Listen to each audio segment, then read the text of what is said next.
obviously you don't believe in freedom of association. Sure I do. For everyone. Okay.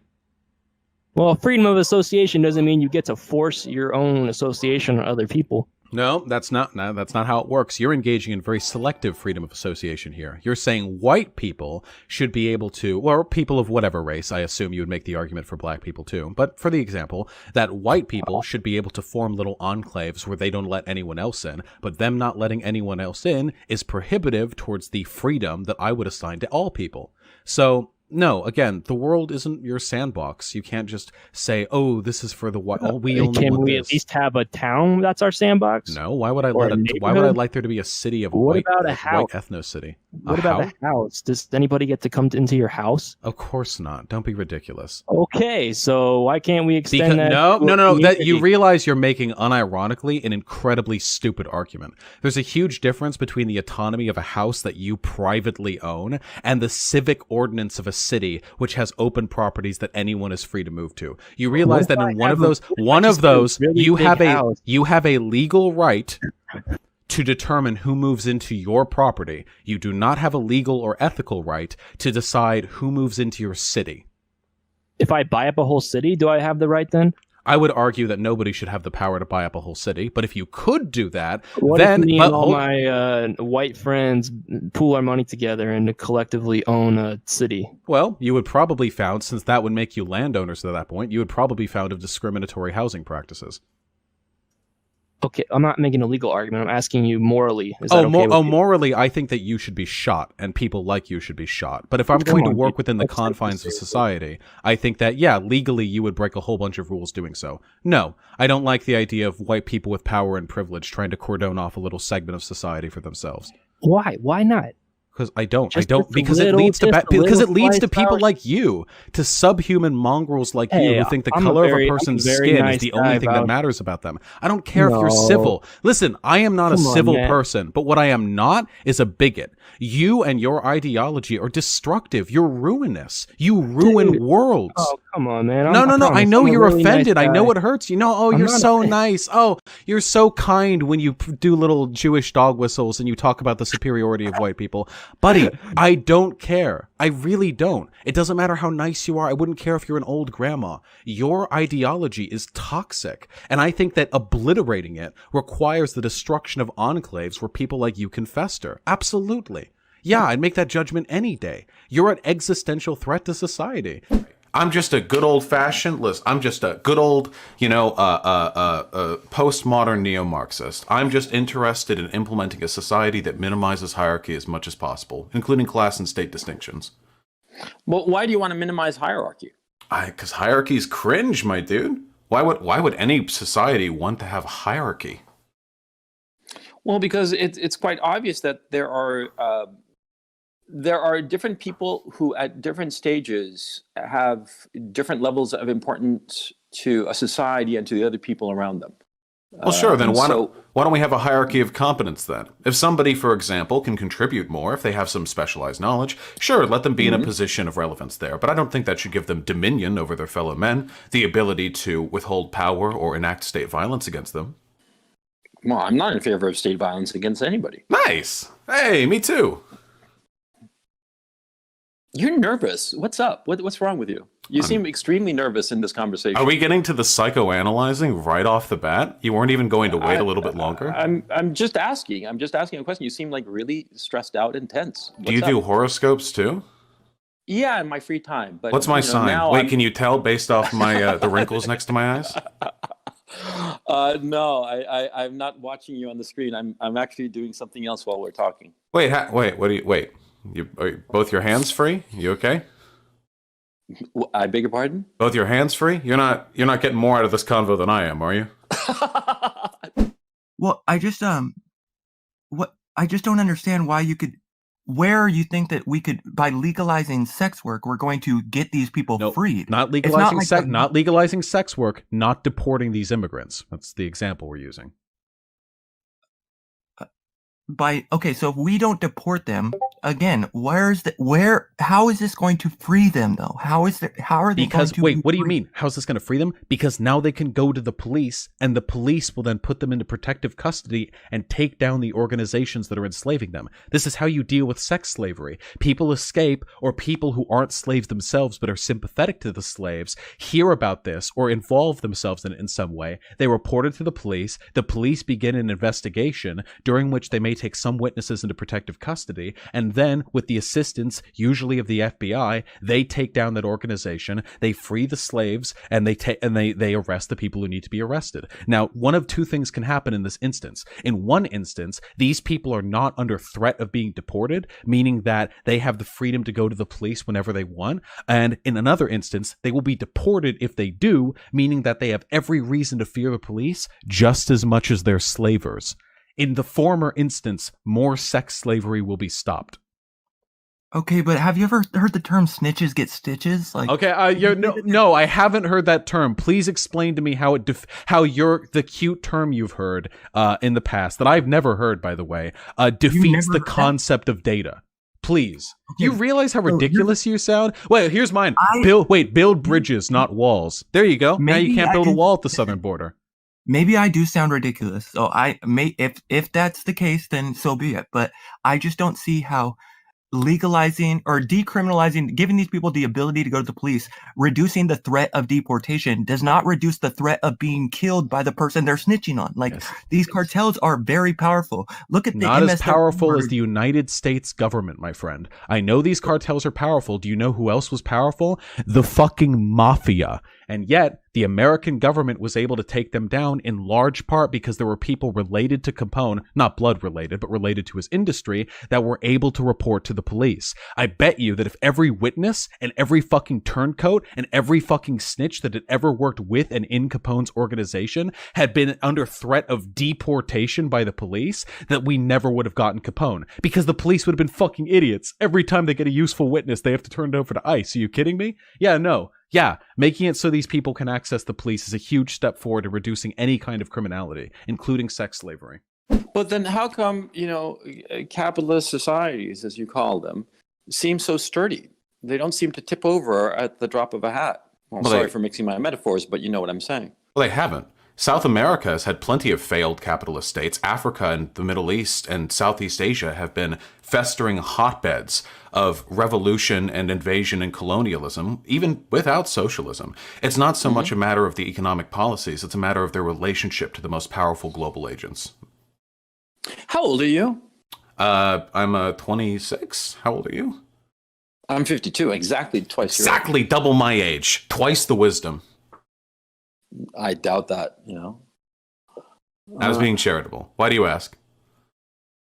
No, I'm just like I said, I'm just wondering about why you're so nervous. But that's okay. Go on. Why are all of your gotcha? Why are all of your gotchas? Why is it that every time I call you on one of your bluffs, you never fucking have the thing? You've had no data at any point in this discussion. Everything that you've linked me has been fucking weak. You provided me 2 articles in the fucking shooting things, one of which obviously supported my point. You lost on the date. Hold on, buddy.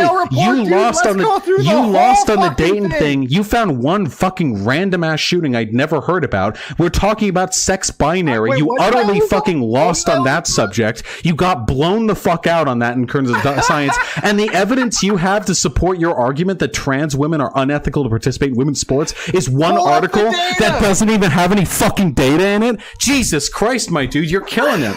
I have a sincere question for you, because I think we can get past all of this and get sort of the root problem. Why do you think that your feelings... No, why do you think your feelings on this are more substantial than actual data? Why do you work from feelings? And I know you do, because you've unironically been like, do you want to provide any counter data?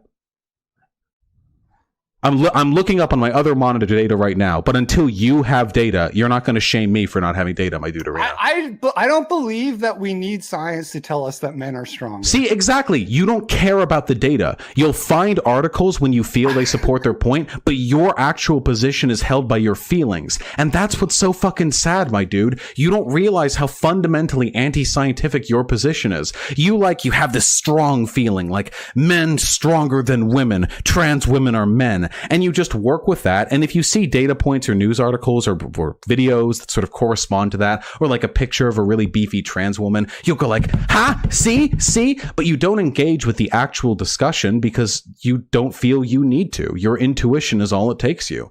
And that's why, I mean, I saw your video on me in regards to the Crusades. It worked exactly the same way. You've like a feeling about like Western civilization and Christianity and Muslims being dangerous, and you prop that up with whatever data points you have while ignoring the broader discussion, while ignoring consensus. It's desperately sad, and it's frustrating to talk to people like you. Wait, so you're staying? We're good? We're good, little simp. We're good. Yeah, what's up? What does simp mean to you? Look in the mirror. That's all you need to know. That's not an answer. Also, I've seen your pictures. I really wouldn't be making jokes like that. So what does a simp mean to you? That's perfectly fine. What does a simp mean to you? No, Vaush, I thought you were more interesting. Wait, you literally can't even answer. You fall apart so fucking quickly, dude. You don't even have like a fucking one-off definition. You can't even put out a quip. What, really? Look in the mirror? What is this, fucking middle school? You're 52 years old. You didn't write this on the back of your hand? I thought that you were more interesting. What's simp mean? What's simp mean? I thought you were more interesting. And you don't got an answer. You're so nervous. What's up? I'm so nervous. Yeah, what's a simp? It's sad. What's a simp? It's sad. What's a simp? I thought that you'd Beta. Okay. You gonna run? So I'm gonna leave because it's boring. If you're gonna start like saying shit like that and having like this is. Oh yeah, I'm gonna stay. I'm not running. You're a simp. What does a simp mean? I'm getting out of here quick. So you're a homosexual? Yeah. Well, I like everyone, men, women. How did you become that way? Oh, I don't know. I mean, I was raised pretty well, loving parents. Couldn't have been them. I've just figured around 15, 16s, I like all sorts of folks. Figured I might as well carry that forward, you know? What does it feel like to be a homosexual? What is that feeling? You've been in love with women before, right? I assume you're straight. Yeah. It feels pretty much like that. I find folks attractive, and sometimes if they're real nice to me, when I hit them up at parties, then I decide, hey, maybe we'll go on a date. Pretty much the same process, I imagine. So you like men, women, homosexuals, non-identity, and all that kind of stuff? Mm-hmm. Non-binary folk and trans folk, cis men, cis women, the whole spectrum. Really? Mm-hmm. You take anything that comes along? I have to find them hot. But yeah, there are lots of hot folks all over the place. I think, by the way, you look wonderful today.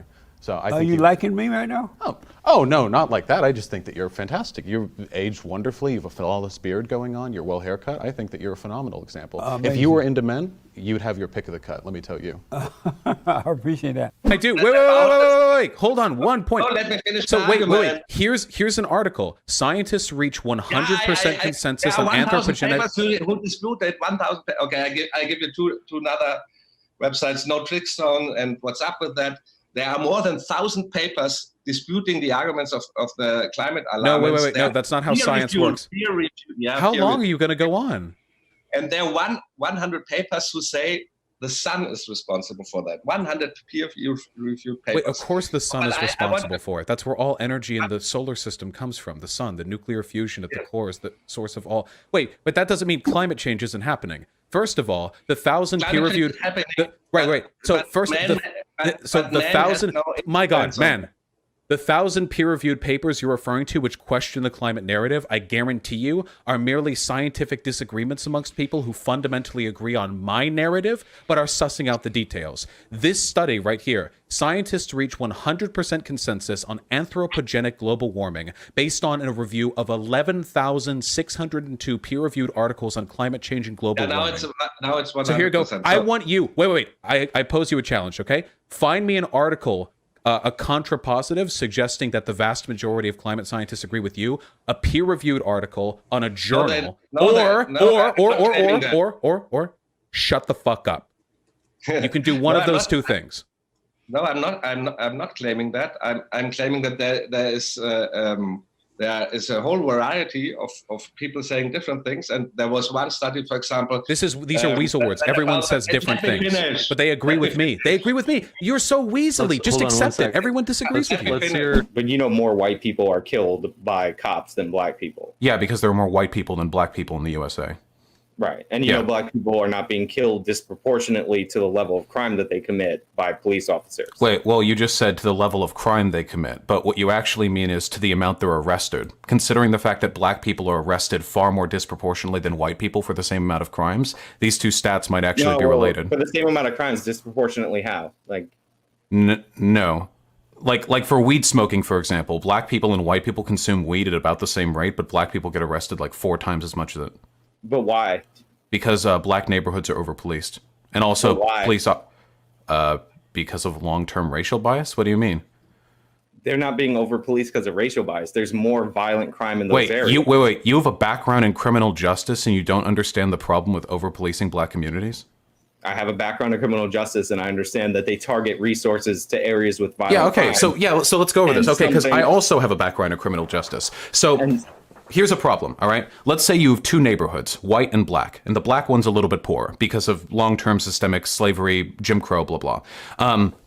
With that being the case, poorer neighborhoods tend to commit more crime, so the police chief says, okay, we're going to direct more resources towards the poor, the black neighborhood. Then, another 5 years roll around, another crime study is done on both neighborhoods. It turns out that in spite of the fact that police are overrepresented in the black community is now committing more crimes, not less crimes than before. The reason for that is because now police are there to catch more crimes. But what that means is more of them are locked up, and it means the community continues its cycle of impoverishment. The overpolicing of communities is what contributes to their disproportionate crime committing, not the other way around. No. So like the NYPD, the way that they map crime, because a lot of people like to use the NYPD as an example of this, is they use a system called CompStat, where they just track reports of violent crimes, and then they target the officers to those areas.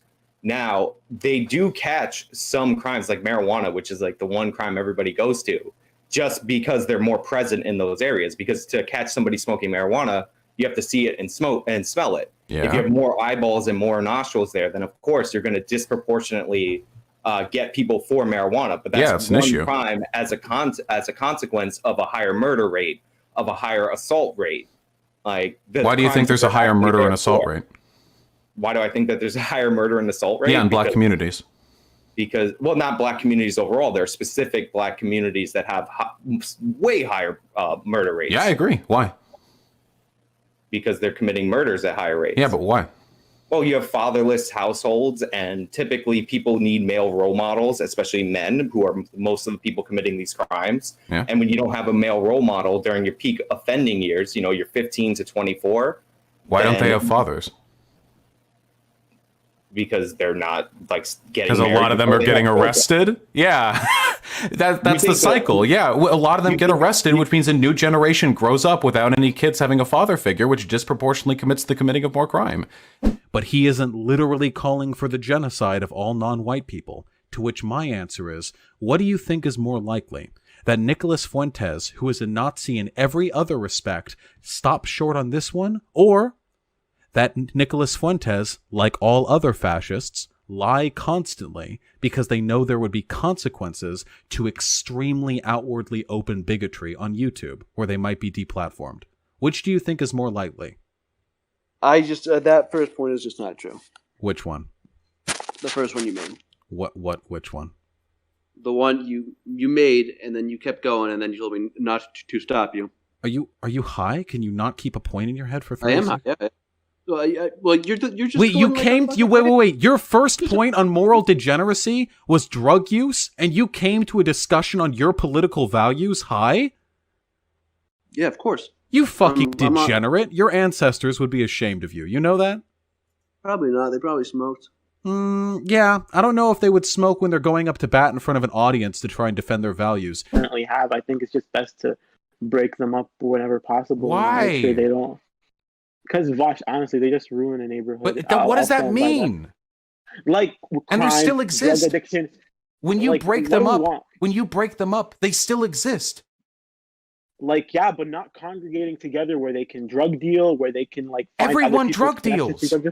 Vaush, you know what I mean? Hard drugs, heroin, cocaine. Everyone crack. does Like, that. I'm not talking about some suburban white kid smoking pot in his parents' basement. So I'm hard not talking drugs. about We that. literally have an opiate and methamphetamine epidemic in this country. They're being done by people in houses. Yeah, in houses, not on the street in front of businesses. Exactly. In front of people. Exactly. So you don't care about the drugs. You care about the fact that they're on the street. Yeah, because it reduces safety. So drug and abuse has security. nothing to do with the arguments you're making right now. You just care that they're doing it outside. This is literally just your comfort. Exactly. Everyone's comfort. Yes, so Not the yours, human fact. rights of homeless people matter less to you than your comfort. Like I said earlier, you want police to break up and destroy the personal property of these homeless people, violate their civil rights, actually physically violate precepts laid out by the Constitution of the United States because they ruin the neighborhood, because you don't like it, because it's inconvenient. And it doesn't actually fix the problem, by the way. It doesn't even like make it better for your neighborhood. It just kicks the can down the road. Well, what if we do it enough? Maybe it will. You would have to kill them. Do you want to do that? No, I do not want to kill them. So wait, hold this. Not So you break up a homeless encampment. How does that fix it if you do it enough? How do you think like there's a space in America where you could just kick them all too and they can just live there? Okay, like you know. Okay, so you know Skid Row in Los Angeles. I'm well right? aware. I've walked through it. Yeah. What about it? Personally, but so if you have a group of like 20 cops that just break up all the towns and move them everywhere, try to get as many of them in homeless shelters, all of that. Like, that's cops don't get homeless people in homeless shelters. That's not what they do. They don't do that in America. Well, no, I don't want to dox myself too much, but look, where I live, they do that. Like, and maybe that's the policy you should be pushing for. Like, and that's what I. Yeah, mean, we don't have homeless shelters though. Well, yeah, okay, we don't build homeless shelters in America. They have the state stopped building them. We have homeless encampments, and then the state breaks those up too. It's a really counterintuitive problem how you guys have in the U.S. Yeah, because we have dumbass cop worshippers who don't give a fuck about fixing social issues. They just want to make sure their neighborhood property values continue to rise. Was that a shot at me? Yes, that was a shot at you. Okay. Private in confidence. They tell you, huh? Yes. Turn off your notification. Can you hear my notification sounds? Yes, I can. Oh, well, too bad. I don't give a shit.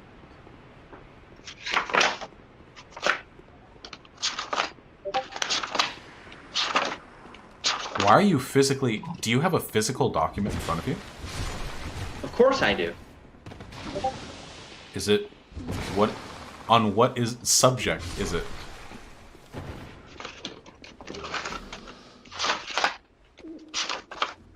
Wait, did you bring a binder to this debate?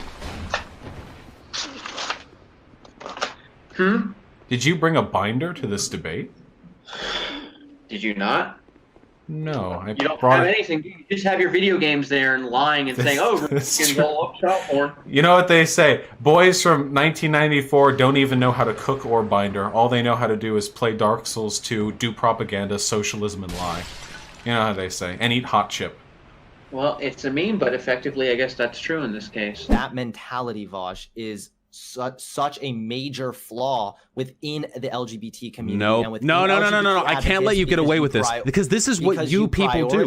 No. Please. Hunter, my friend, my good friend. It is not about prioritizing the feelings. They are institutionally discriminated against. And what people like you do is you look over the institutional discrimination. I could provide you link after link, study after meta-analysis of the many ways in which LGBTQ people are oppressed in this country and in other places in the West, and then you all impotently throw your hands up and you say, but somebody got arrested for the tweet, and then it turns out it wasn't even for dead naming. No, that is what happens. Now you're No, listen, please. In order for you to make the argument you're trying to make, you would need to indicate that the overreach by the state to protect trans people is more harmful to the world than the stuff they're trying to protect trans people from. But there is no evidence of that, and you'll never be able to find it because it doesn't exist. So in your mind, what would be the perfect balance then?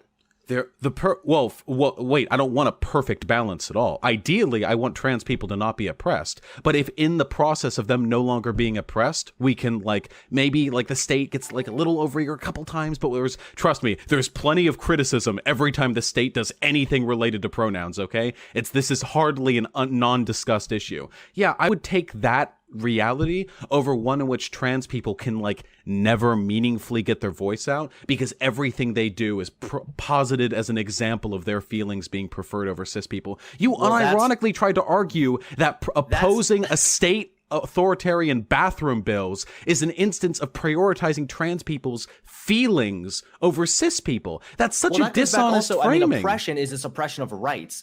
Nobody, I mean, if it's a private business, transgender people don't even have the right to use certain bathrooms. Just like I might not have the right to use certain Protected bathrooms. classes in the United States of America prohibit employers from discriminating against people for a wide variety of characteristics, including, according to an interpretation by the Supreme Court in the past decade, transgender people. They don't have that right. The state was trying to impose the right for people to discriminate against trans people in an instance of authoritarianism. And I am so happy to be part of a group of people, whether that be the leftist community or Democrats or trans people or whatever, that recognizes that for what it was, which was bigotry coming in the way of a group of people's rights. Because that's what it was. There was no data on this. It was bigotry. Well, you know what? I will concede that point. I agree that you know, I haven't debated the bathroom thing in quite a while, and I will admit that there were certain things about the bathroom policies that I think you explained well. All I'm saying is that there's a difference between trans women and women. Yeah, there's a difference between black women and white women, but they're both women, aren't they? So trans women and cis women are like different in some respects. They're both equally women. There's a difference between tall and short women, big booby and little booby and no booby woman, black and white woman, but they are all women all the same. Cis woman and trans woman, curly hair woman and straight hair woman, they are all woman all the same. I agree. Yes. And women. Huh? What is a woman though? What is a woman? Anyone who identifies as a woman. A man with a penis is also just the same as a woman. No, they would have to identify as a woman, in which case they would stop being a man. So, and they have the capacity to inseminate, right? Yes, some women can inseminate. Yes. No, wait, okay. Why do you keep saying this? Like if you use the most specific examples, maybe you'll find that. No, dude. Yeah, women can have penises. Women can have beards. Women can have big fucking dick. However big your dick is, women dick 3 times as big. Every last one of them. Women can have prostates. Women can fucking give birth and make other people give birth. Women can be lots of things. All you have to do is identify as one. So there's no point in even having the word woman. Yes. Yes. My gender abolitionist comrade. Thank you. Yes. We're on it now. Are trans women women? Are trans women women? If that's how they identify, then I personally, from my own personal perspective, I'd be happy to honor their requests in terms of what they would like to be perceived as by society. Sure. So you'd humor them. I would humor them? Yeah. I don't know that I would put it that way. I mean, I would respect their wishes. But would they be women? For all intents and purposes, and in terms of how I treat them, yes. But that's not the same as saying they're women. That's just saying you treat them like women. If I treat you as a woman and I regard you as a woman, then in terms of your interactions with me, you're a woman. I don't really get the distinction. So imagine if I ask you, do you think black people are people? And you say, well, I'll treat them like people. What do you think that would suggest about your opinions towards black people? It would be that they're kind of not people, right? That's what you're doing right now. Dancing around the answer doesn't make your position any more nuanced. It just takes longer for me to get at your actual idea. So I have to ask you, why can a person with a penis not be a woman? Because women don't have penises. Why not? Can you find me a dictionary definition of woman which includes that? I would only point to your mom. Did your mom have a penis? I'm sorry, does every woman have to have a penis? I know women with penises. No women have ever had a penis, and no mom has ever had a penis. I'm just asking. My mom's had a lot of penises. I know moms with penises. So these are irrational arguments. So let's give it another shot. Can you it's irrational to say that a woman can have a penis. I'm only giving you an example of Why? Because your moms or women have wombs. Some of them do. And vaginas. I know this is news. This is what I mean by it's madness. You're not even engaging, dude. You're lost. It's like you, Vaush, between the two of us, you're the crazy person, buddy. You're the one saying that You're woman coming off could and have a no, penis. I'm asking you, but you can't answer because you know that you have no arguments here. The fact of the matter is, I'm bored with your madness. everything. Wait, but I'm asking you. So explain. Okay. So the fact that some women have wombs isn't an argument that some women can't have penises. So why can't a woman have a penis? A woman can't have a penis because they don't. Okay, so you know you can't, man. This is so I'm the mad one, but you're the one who has to resort to tautology in order to defend his positions. Yeah. Okay. Yeah. Damn, it's not surprising that you lost in every single academic circle and that every organization around the Western world unilaterally agrees with me. Like, it's pretty crazy. That's some crazy far left madness right there, you know? Yeah. Yes, it's true. One of us is mad. Okay, just, circular reasoning is like irrational, right? Yeah, sure. Okay. Doug, I mean, if a trans woman presents as a woman, then I'm perfectly fine with that. I don't see how that's dancing around the issue or evading, right? But are they opposing to me, especially if I'm asking you to define your terms here. So is Tulsi Gabbard a woman? Is Tulsi Gabbard a woman? Yeah, I mean, she presents as a woman, sure. Okay, wait. So you just answered with yes immediately. But when I ask you if a trans woman is a woman, I hear 5 minutes of tap dancing. So there's obviously a difference between how, like... I don't think that there's a difference because, I mean, trans woman is a sort of a, I don't know, it's a newer category of what it means to be a woman. And, and I'm asking I don't know, I think denigrating, I think denigrating people for saying, I will treat everybody with respect, I will honor their preferences for how they present to the world with these sort of bizarre interrogation style questions. I don't see how that advances. But I'm not. It's not a bizarre interrogation. I mean, I'm just asking like over and over the same question, and you keep not answering it in more and more creative ways. Sell me. Why should I like support the super straight movement? I'm woke. I like people's identities, and I support people's right to fuck who they want. So like, sell me on it.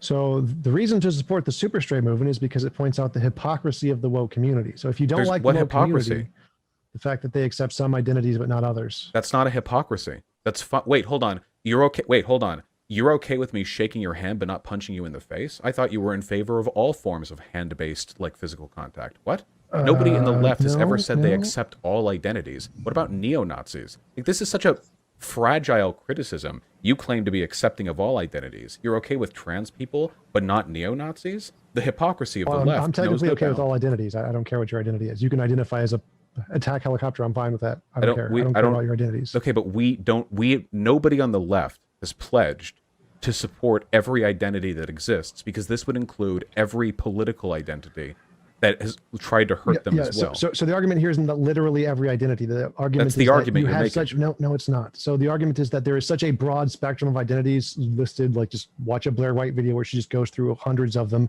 Is that where you get your understanding of the woke community, from Blair White videos? No, but she's a good example because she makes this argument. So a good reason to know this is a legitimate argument made against the woke community and why many people accept this super straight label is because the proponents of the anti-woke community say this. The people with hundreds of thousands of followers are literally saying the things I'm saying, that yes, this is a good argument because it shows the hypocrisy of the woke community. That's the reason they're accepting it, not because of transphobia. What argument is that? Wait, hold on. Who? Like, give me an example of who. Sargon, Blair White, Black Pigeon Speaks. So it's just a coincidence that all these people are transphobes. You just named Blair White the most self-hating trans woman on earth, an ethno-nationalist and a neo-Nazi. You don't think it's not because they're transphobic. Wait, hold on. It's not because they're transphobic. Hold on. It's just a coincidence that everyone pushing for this publicly is transphobic, In ancient Greece, they actually said it was only gay if you were the one taking it in the ass. So if you were just going around fucking dudes in the ass, that wasn't gay at all. Like that was het behavior. That was king behavior. I mean, you got to admit that does at least sound better. Wait. Oh, so now we defer to arbitrarity. Okay. So wait, hold on. Let's go forward. Okay. So you agree that you're not necessarily gay if you're fucking some femboy ass. All right. We can move from this. Okay. Hold on. All right. So do you think that it would be gay then to have sex with a trans woman? Assuming you're a guy. Wait, is the trans woman biologically a man? Or Yes, like the Grecian femboys, they would have been assigned male at birth. Yeah.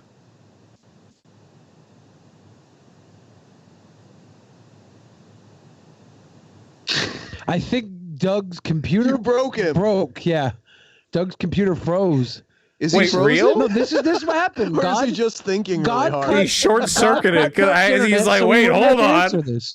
His computer crashed when he alt-tabbed and started Googling. So you know how I talk. Yeah, you know that should we like pull up the old video where you don't sound like a lunatic LARPer trying to sound like a British judge in a head wig? Like, why are you sounding like this? I'm just amusing myself. I'm having fun. I'm having fun as well, my good boy. Why don't we continue with both of us attempting this charade? Have fun. You should have fun. Of course. Now, please, make the good case. So I believe sir. your understanding of the word grifter was inaccurate prior to this point. I'd like to correct you if I may. Very funny. If you believe that indeed a grifter is anyone who attempts to do anything to benefit their own standing, then dear sir, I do believe a grifter would be everyone on Earth. And has redeemed herself in the eyes of everyone. Please make that case. More votes in the meantime. Vote for Biden is going to kill, let's say, 250,000 innocent civilians with the drone strikes. Trump's going to kill 350,000. Do you really think? Wait, are you about to make fun of me for saying that I'm willing to save 100,000 lives by voting for someone I don't like for? No. Are you going to make fun of me for that? Do you think those people give a fuck who killed 250 or 350? Yes, I think 100,000 people would care very much. Either way, Vaush, they're going to hate us either way. That's what I'm trying to say. Wait, what? Wait, are you literally saying the lives of 100,000 people aren't relevant? What the fuck are you talking about? That the living people, the people that remain, the survivors of all the attacks that are going to happen, whether we have Trump or Biden, they're still going to hate us. I don't make this. I don't choose my political outcomes based on fucking like how people are going to think of me personally afterwards. If I can vote for Biden and it's going to lead to fewer deaths than voting for Trump and it doesn't materially harm my interests, fucking hate you. They don't care. They're going to hate us either way. If your argument is true, why not just save the lives? That they're going to hate us. That's what I'm trying to say about the fucking media. They're always going to hate us. No. Wait, no. Because there's a huge difference between how the media is going to treat somebody like you and how the media treats somebody like Bernie. Bernie recognized, because he's not a fucking idiot like half the lefties on Twitter right now, that it is actually possible to get decent coverage from the media. The media was not during his entire campaign just running shit fucking shots at him, taking every single blow they could. No. Quit essentializing and quit reducing incredibly complicated political situations to whatever fits your narrative. There were plenty of instances where Bernie was given a comparatively fair shot by the media, and the reason why is because he didn't just throw them in the garbage because he assumed he was never going to be popular with them anyway. Bernie was smarter than you and smarter than Kyle Kalinske. What? Warren essentially called him a misogynist. Wait, do you follow my channel? I covered all this shit. Do you think that every single news... Wait, listen. Do you think every single news site and every single media commentator was taking every possible opportunity to shit talk Bernie for the entirety of his election cycle? If they had the opportunity, they would take it. No, then you're an idiot. Media coverage is way more complicated than that. This is the kind of reductionist takes that make you people completely politically ineffective. You're not capable of understanding the nuance necessary to engage with complicated systems, so you throw it all out the window and you just whine on Twitter and refuse to engage with any of the fucking complexities of political engagement. Definitely did. Fucking fuck, dude. This is your content, man. Well, yeah, bringing dumb fucks on and making fun of them. Not covering Kara Eastman's very important Medicare for all race, but talking about whether or not someone was body shaming you or not. When you called them rat faced, you're a little watch weird, out man. when you go to Pennsylvania. This motherfucker might roll up, deck you out. Man, that's what I'm here to do. I'm here to beat you up, Vaush. That nobody who defends the USSR even knows what took place there, so I have to educate them, and yeah, wage labor was a thing in the Soviet Union. I know it took place, and you do a massive disservice to the cause when you regurgitate and reaffirm bourgeois propaganda. Like, don't you ever no, think, we're let doing me it ask you again. something. Oh, like Let the me ask you Nazis, the something. Jewish propaganda. Slow down, dude. Slow down, bro. Okay, so wait, what did I wanna say that was bourgeois propaganda? Okay, so, wait, you have to tell me. What did I say that was bourgeois propaganda? All right, so wait, what did I say? Oh no, you're exactly like them. The three Nazi debates in a row. You want to compare me to Nazis, guys? Watch what he's doing right here. He has to compare me to fascists. He has to conflate me with fascism. What did I say that was bourgeois propaganda? He has to de-radicalize you guys from the hard left. He has to keep people from developing revolutionary consciousness. What did I say? Which is the reason why he's constantly sitting here trying to get me angry, dude. What did I say that was bourgeois propaganda? Well, he's sitting here trying to get me angry and get me emotionally riled up so that he can basically make me look insane and make me look crazy so that he can discredit socialism in practice and planned economy. So you're a neolib because can you explain what brain drain is? Doesn't work. Neoliberal race to the bottom. So wait, hold on. I'm gonna wait really quickly. Last 500 other cities that are gonna do the same thing. So I'm going to explain this to you really quickly. This could be you gave me some info. You don't know shit about municipal politics. You gave me some info earlier. Stupid. Now I can give you some info. Okay. What's a TIF? So the difference here no, Google was that. It real quick. So hold on. What's a TIF? Hold on. What's a TIF, Vaush? Hold on. What's a TIF? I'm not letting you get out of being educated on this one, Mike. This is very important if you're going to be a socialist advocate. Okay. What's a market, Vaush? I don't know. What is a market? A market is a place where commodities are. Wait, I could have just asked you? Wait, I asked you before. What changed? It was a hypothetical question this whole time, Vaush. No, you already said that, and we've been dancing around, but that doesn't... So wait, what does this have to do with the Walmart Amazon thing? Oh my god, he's so fucking stupid. He doesn't even know what commodities or markets are.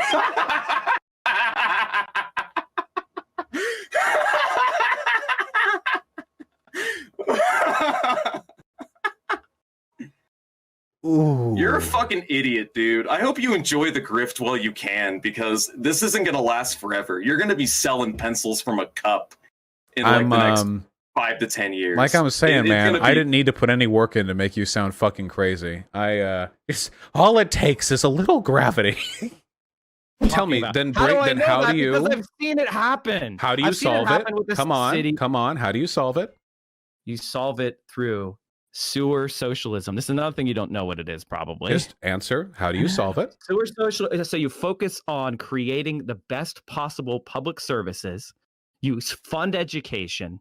And you provide an opportunity for people to maximize their potentialities. You can't control everything by a top-down privatization TIF-based model. So wait, you didn't answer the question. So I did. You don't know what brain drain is. That's okay. I'll explain it to you. Brain drain is when all the people who get degrees in your city. This is why you're no, it's okay. You can learn. Mike, you're a posturer. Mike, what's a TIF?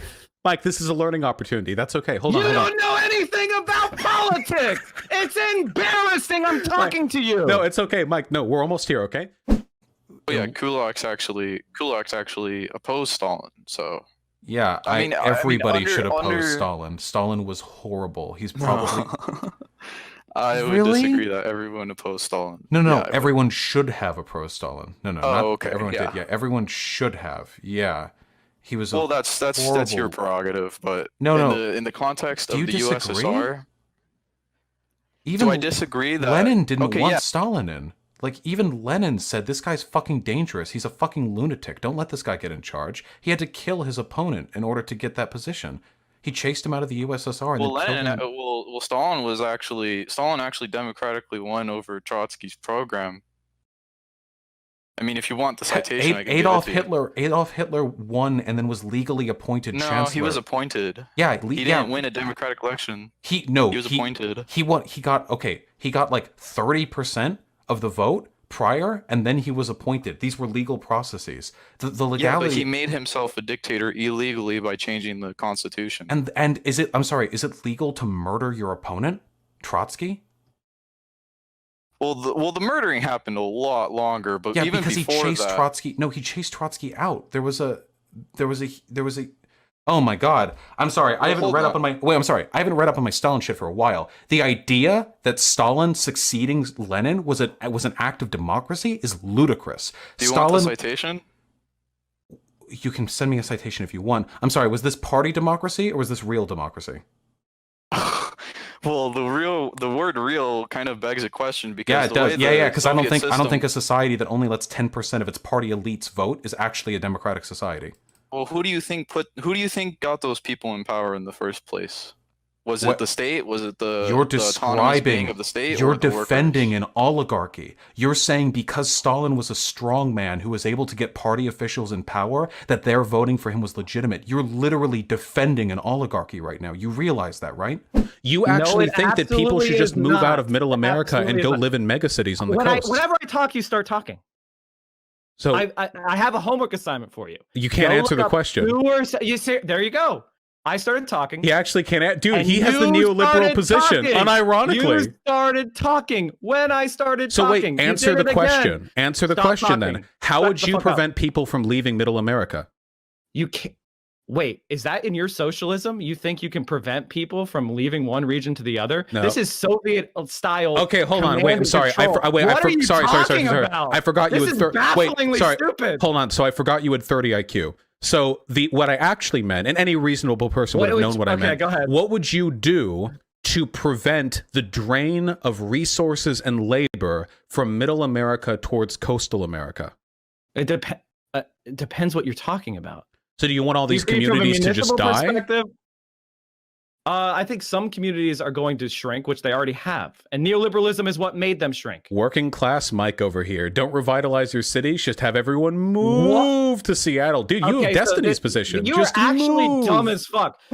You think that Stalin had to gulag the gays because capitalism existed somewhere in the world? You know how insane that is? Your argument was that you had to spread dissent amongst the working class to keep the working class from revolting against the bourgeois. But Stalin, there was no proletariat class in Soviet Russia when Stalin did that. So what? He was trying to appease the foreign bourgeois? Like he was thinking like, oh man, if all the Soviet citizens get out one day, we have to make sure that they're divided amongst sexuality lines. The Soviet Union, the people, the peasants were extremely reactionary because of millennia of class struggle. It's class struggle couldn't be anything else? How do you know it was class struggle? Also, we're talking about Stalin right now. How do I know what was class struggle? There are bigotry. How do I know if the bigotry of the Soviet people, like their homophobia, was due to class struggle? Yes. Because Soviet Russia was hugely reactionary, even for people who were born after the revolution and spent their entire lives in the Soviet Union. They were still reactionary. Right.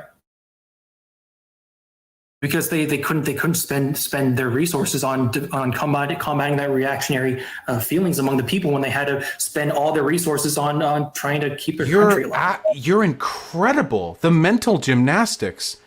There's no logical leap that you won't take. You'll adopt anything. You would never thought about that in your life before, but you just paused so you could quickly think of a way out of having to admit you were wrong.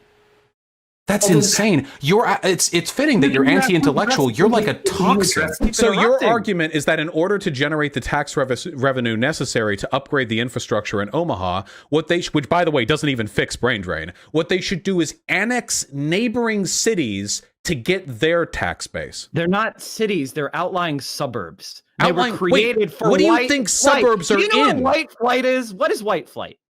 I don't. Wait, just answer the question. What is white flight? You can't answer. what This is a brain drain pivot. was. What Mike, was you're white doing flight? it. You're doing it again. Vaush, what was white flight? You What do was white realize flight? that suburbs What was bleed white money, flight? right?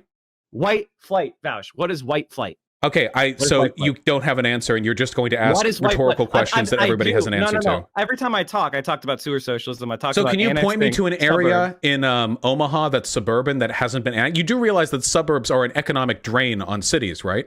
There's a video series that I can show you. Suburbs are actually the least they're economically agreeing with me. productive. They're saying that cities lose because of the creation of suburbs because they lose their The tax annexation of suburbs will decrease the city's revenue. Wrong. He doesn't know. Dummy.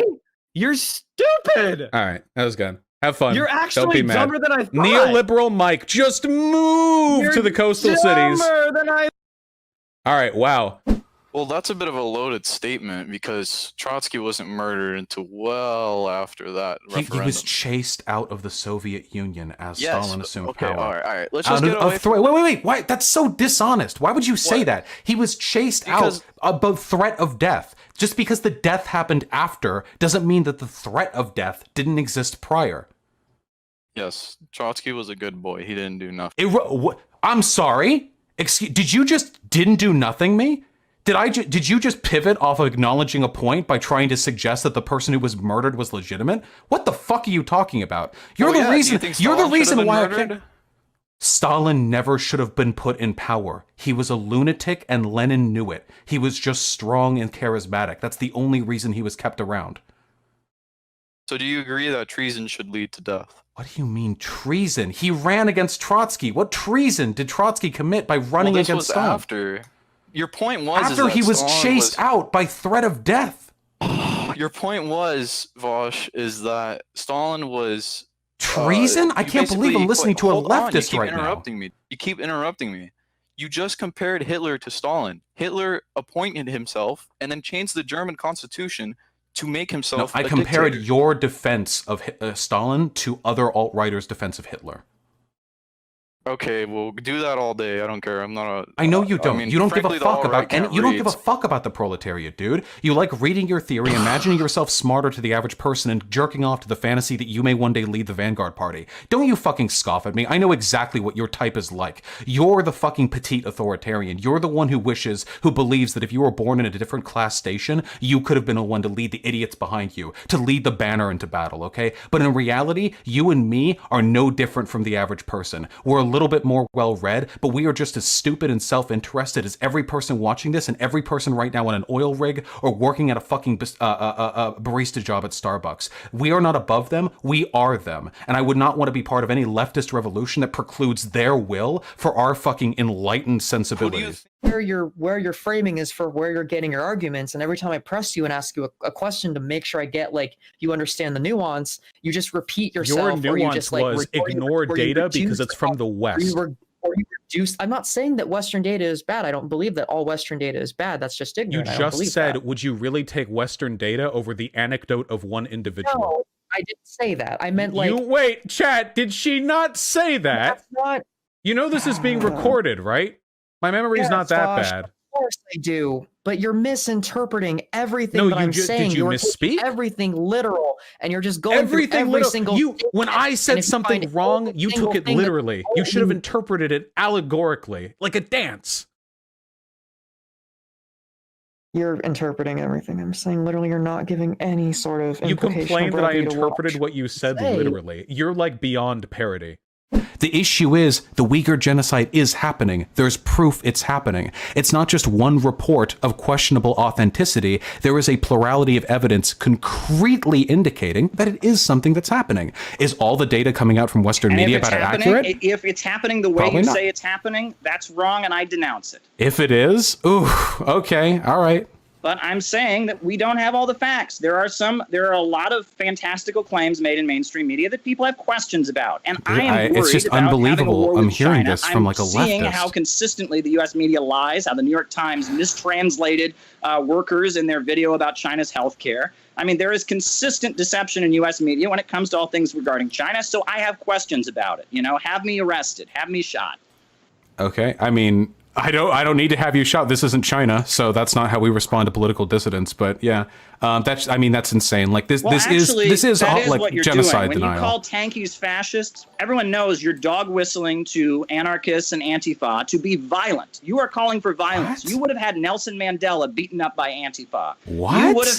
You would have had Albert Einstein punched in the face. You equate people that defend socialist countries and question the lies about them in media with Nazis. That's what you're doing here. You're doing that to me. This is like when I argue with fascists and they're like, you want to kill all white people. That spit on civil rights marchers because they were part of the Communist Party. That's what you're doing. So my criticism at you, a Tankie organization, William L. Patterson, Henry Winston, great heroic organizers who fought for civil rights. My criticism of you is that you've engaged in genocide denialism. Stalin. You equate them with Nazis. You want violence against No. Just you. No, my dude. They're not all as bad as you. Just you. You're the one doing the genocide denialism. You do realize not all growth is driven by relevant? I'll just mute you and then I'll continue. There we go. So, yeah, I will mute you because you're clearly unwilling to talk about this because you know the shit you say is incredibly fucking stupid and you don't actually want to defend it. So I'll just go, and when I'm done reading it, I'll let you on. You do realize not all growth is driven by colonialism, right? Full economic development worldwide under autonomous socialism would add billions to the modern labor force. Neocolonialism doesn't generate total wealth, it limits it while ensuring that the rewards are gained unequally. All right. Welcome back. Did you hear that? No, I wasn't paying attention. Well, do you remember the tweet? Oh no, I don't read. I mean, we can both play stupid if you want. If you're gonna mute me, then I can just be stubborn about it. If you're gonna be a child, I really sincerely want to have. I've been wanting to have a mature conversation with you for like. You're doing months very now. good. I can't believe I hear this from leftists. Why? How do you explain then the approval ratings of the Chinese people for their own Hitler state? had skyrocketing approval ratings during the height of his regime. That's irrelevant. Well, how long did Hitler's approval ratings last? I mean, the approval ratings in China, they pretty lasted quite a fucking while. high until the Nazi regime fell. I promise you. Approval ratings are irrelevant. People have high approval. Fucking Trump got elected on Make America Great Again because a bunch of boomers want to go back to living in. Trump's approval rating within the Republican Party, his party, is massive. In China, there is only one party. So yes, in order to make, I'm not talking about approval ratings just within the Chinese Communist Party. I'm talking about approval ratings as measured by like Gallup. There's only one party. Chinese people. I can't believe this. This is insane. You're a leftist and you're defending the authenticity of approval ratings in an autocratic society where people are imprisoned for opposing the state. Do you think there might be a little bit of a pressure on people to not oppose the state or express dislike? Do you think there aren't propaganda mills running out in their countries to tell everyone how great their country is? There's going to be propaganda mills in every single society, including like any society. No, here in America, we all fucking hate our elected representatives. We hate everyone in Congress and everyone in the Senate because that's our God-given right to fucking despise our government. But in glorious people's comrade proletarian Republic of China, nope, you have to fucking adore the state that you live in because dissent is disincentivized in every conceivable sense. How can you call yourself a leftist when you're defending an authoritarian state with a president for life and you're defending its approval? What about the 20%? What about the 20% of people that don't like the state then? If China is as totalitarian authoritarian as you say, why isn't the approval rating like what 100%? It has to be 100% for it to be authoritarian? I'm not arguing the approval rating. I don't deny that China's not authoritarian. I'm asking you to prove that it's not a democracy. I'm not arguing it's not a democracy. You were the one who tried to use. Wait, hold on. You were the one who tried to use approval ratings as an indicator for whether or not it's a democracy. It's irrelevant. Adolf Hitler had a high approval rating in a non-democratic society.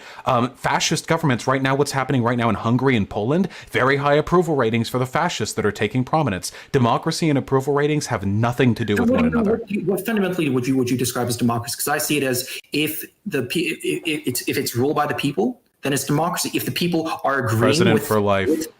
If the people are agreeing with the president for life, then it's a democracy. No, what? People agreed with Hitler.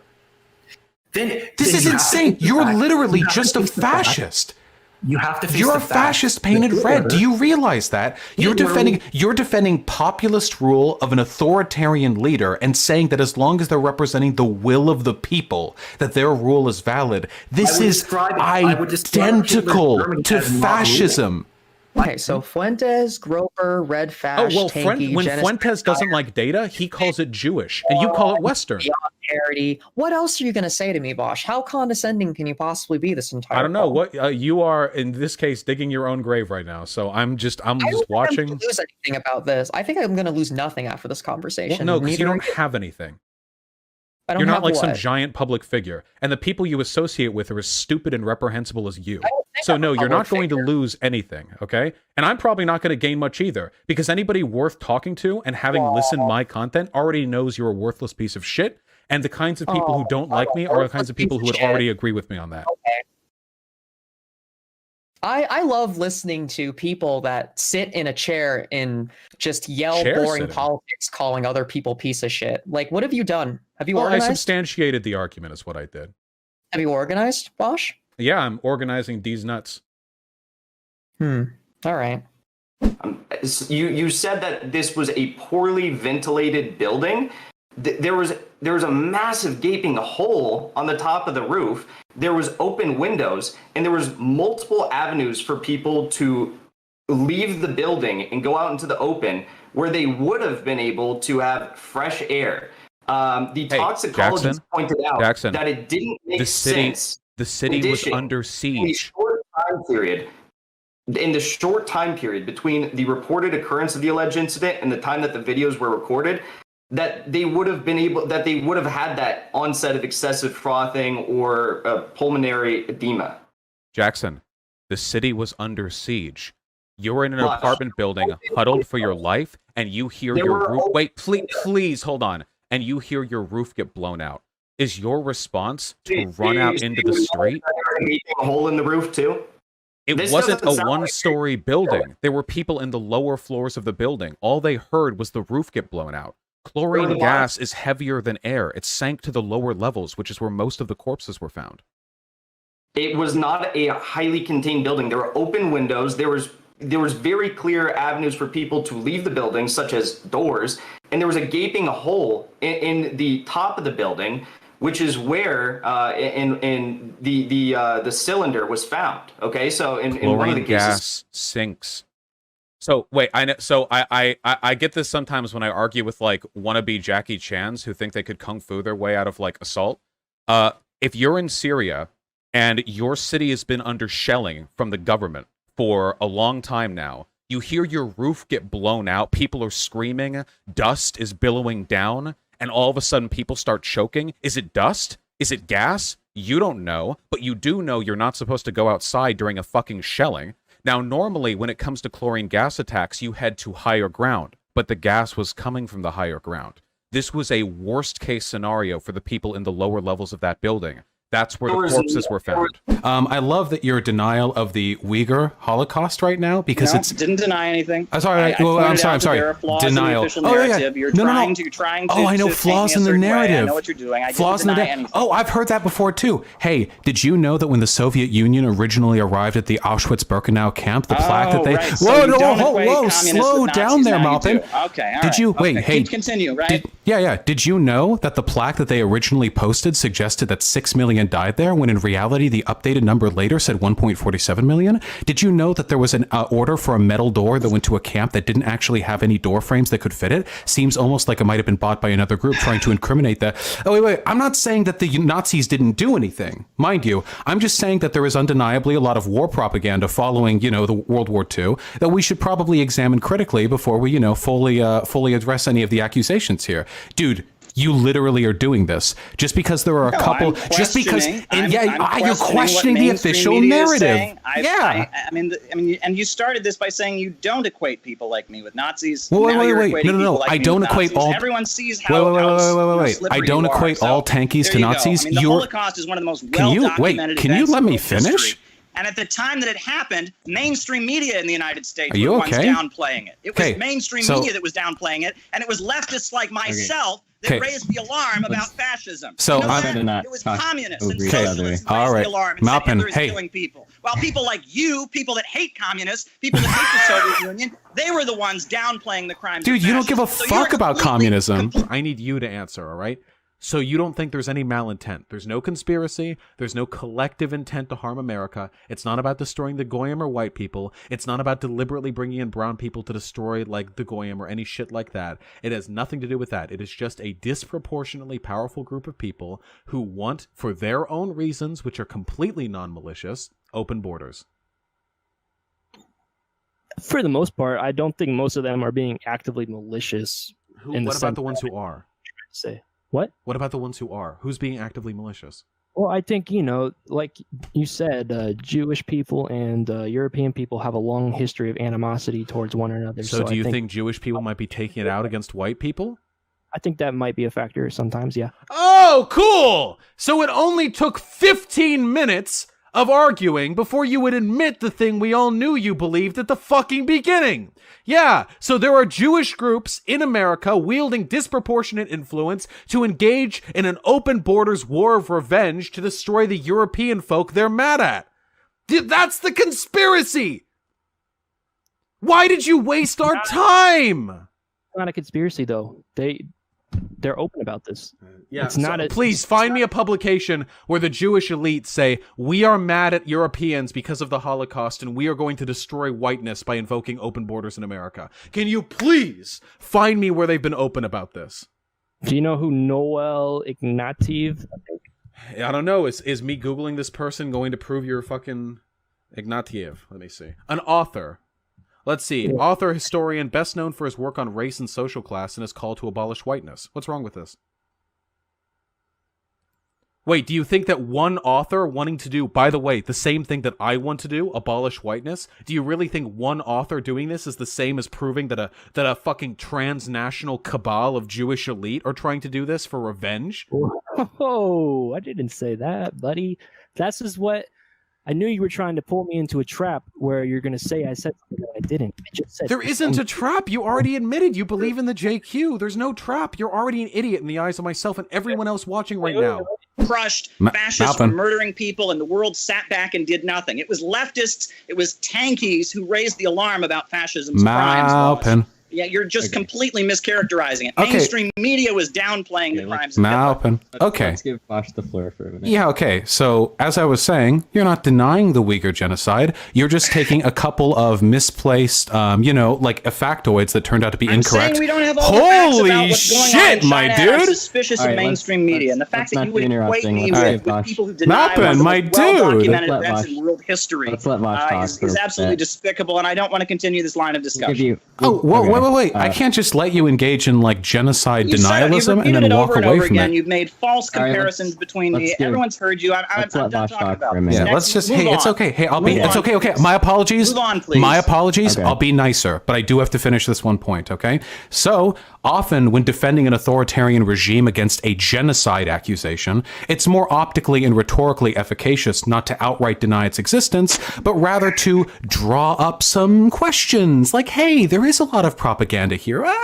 Maybe, possibly, there are some state actors who have," and then by doing that, you introduce the seeds of doubt that allow other people to then engage in outright denial. Now, I feel comfortable in making that comparison here because as Nazi Germany was a fascist society that engaged in a genocide, by every reasonable economic definition, China is also a fascist society currently engaging in a genocide. Though the societies are not exactly the same, there are many, many differences between the two. When we talk about a top-down, authoritarian, xenophobic, ethno-state-like society that imposes state's will on the people, but then promises that the glory of the people will be brought about by the sovereignty and the power of the authoritarian unelected state, I think a little bit maybe, and that's kind of the argument that you've made as well, my dude. You haven't really made any arguments about the autonomy of the worker or the abolition of the commodity form. Every word out of your mouth to defend China has been defending authoritarianism, which makes me think you're not really a socialist. I read you this passage from Karl Marx on the third address in May 1871.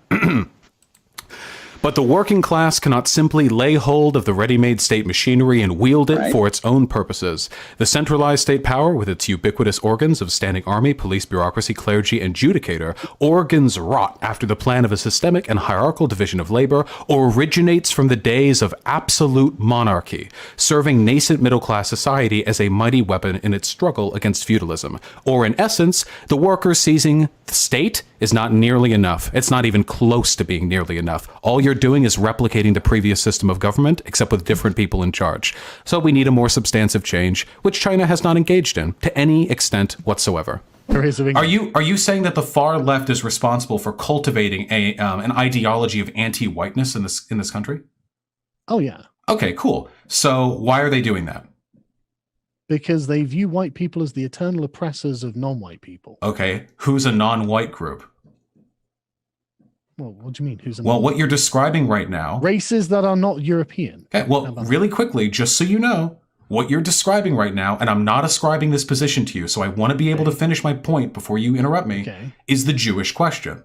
Everything that I just said. No, I know. It's very funny. But what you just described, as that is literally the Jewish question. Left-leaning, that leftist. Hold on. Well, that's the thing. That's the only jump a person needs to make. You believe that there is a leftist tradition in this country. Jews, there's man. And this is if not you don't understand how you people. setting up the existence of a conspiracy and then of people, anti-white leftists trying to destroy the country because they view whiteys as the eternal oppressor, and then if you don't see the relationship between that and Nazis saying, oh yeah, all of that is completely true, it's just the Jews who do it. The Jews are using the left to perpetuate antagonism against the whites because Jews want to destroy the white race. Yeah. This is literally the same. You've just swapped out. I don't think Jews want to destroy the white race. I know. I even specifically said I'm not ascribing this to you because you don't believe in the Jewish question. I'm telling you how easily you can move from one to the other. Stop. There is a persistent effort on your part to paint me as some kind of radical anti-communist. Funny, because you are the one who has failed to defend any aspect of actual worker ownership or commodity form abolition over the course of this discussion. You have painted me as somebody who is in favor of war between America and China, which is patently false. You have painted me as a McCarthyite for wanting China to be more socialist, and you have painted me as somebody who just blithely accuses everyone of being a Nazi, which isn't true. You are the one who got to the genocide denial all on your own. I did not lead you there. You walked there on your own. So I didn't even expect it. I didn't think like it was that bad, but I guess it is. I guess we are at that point. So my main issue is like, yeah, I think people like you are a literal fucking toxin, not only to socialism, but to the workers of this country. I don't think you give a fuck about them, their well-being, their autonomy, their freedom, their alienation from the means of production. I think you give a fuck about some little personality cult you're trying to build while working in tandem with other non-communist states that just happen to dislike America. And I would like to remind that you and everyone else who is listening right now that hating America, while based, is not an ideology. And that if you want to be a real socialist, you're going to have to substantiate yourself a little bit more than that. Funny that you're the person who assigns, I suppose, the Tankie label to himself, yet I am the one who seems to have a greater understanding of the actual like definition of socialism and how it should be applied. Plus you're white. All right. What we're doing is we're voting between which of the next two topics to go to, since we probably only have time for one.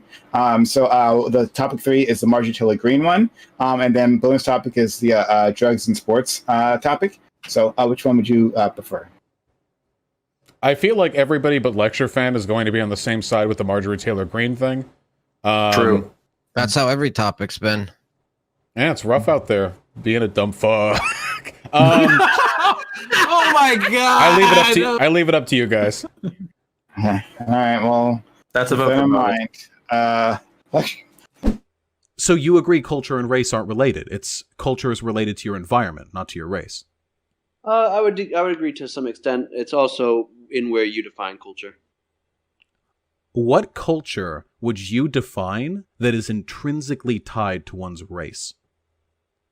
I think that when you look at culture and when you look at IQs, you kind of tend to see that lower IQ places have a certain culture, higher IQ places have a other higher established culture. Okay. So, I agree with you. Did you know that in the southern states of America, where there is relatively poor funding for education, the average IQ in those rural areas is comparatively low compared to, say, inner city IQ in most major cities in America, and there's a cultural difference there too.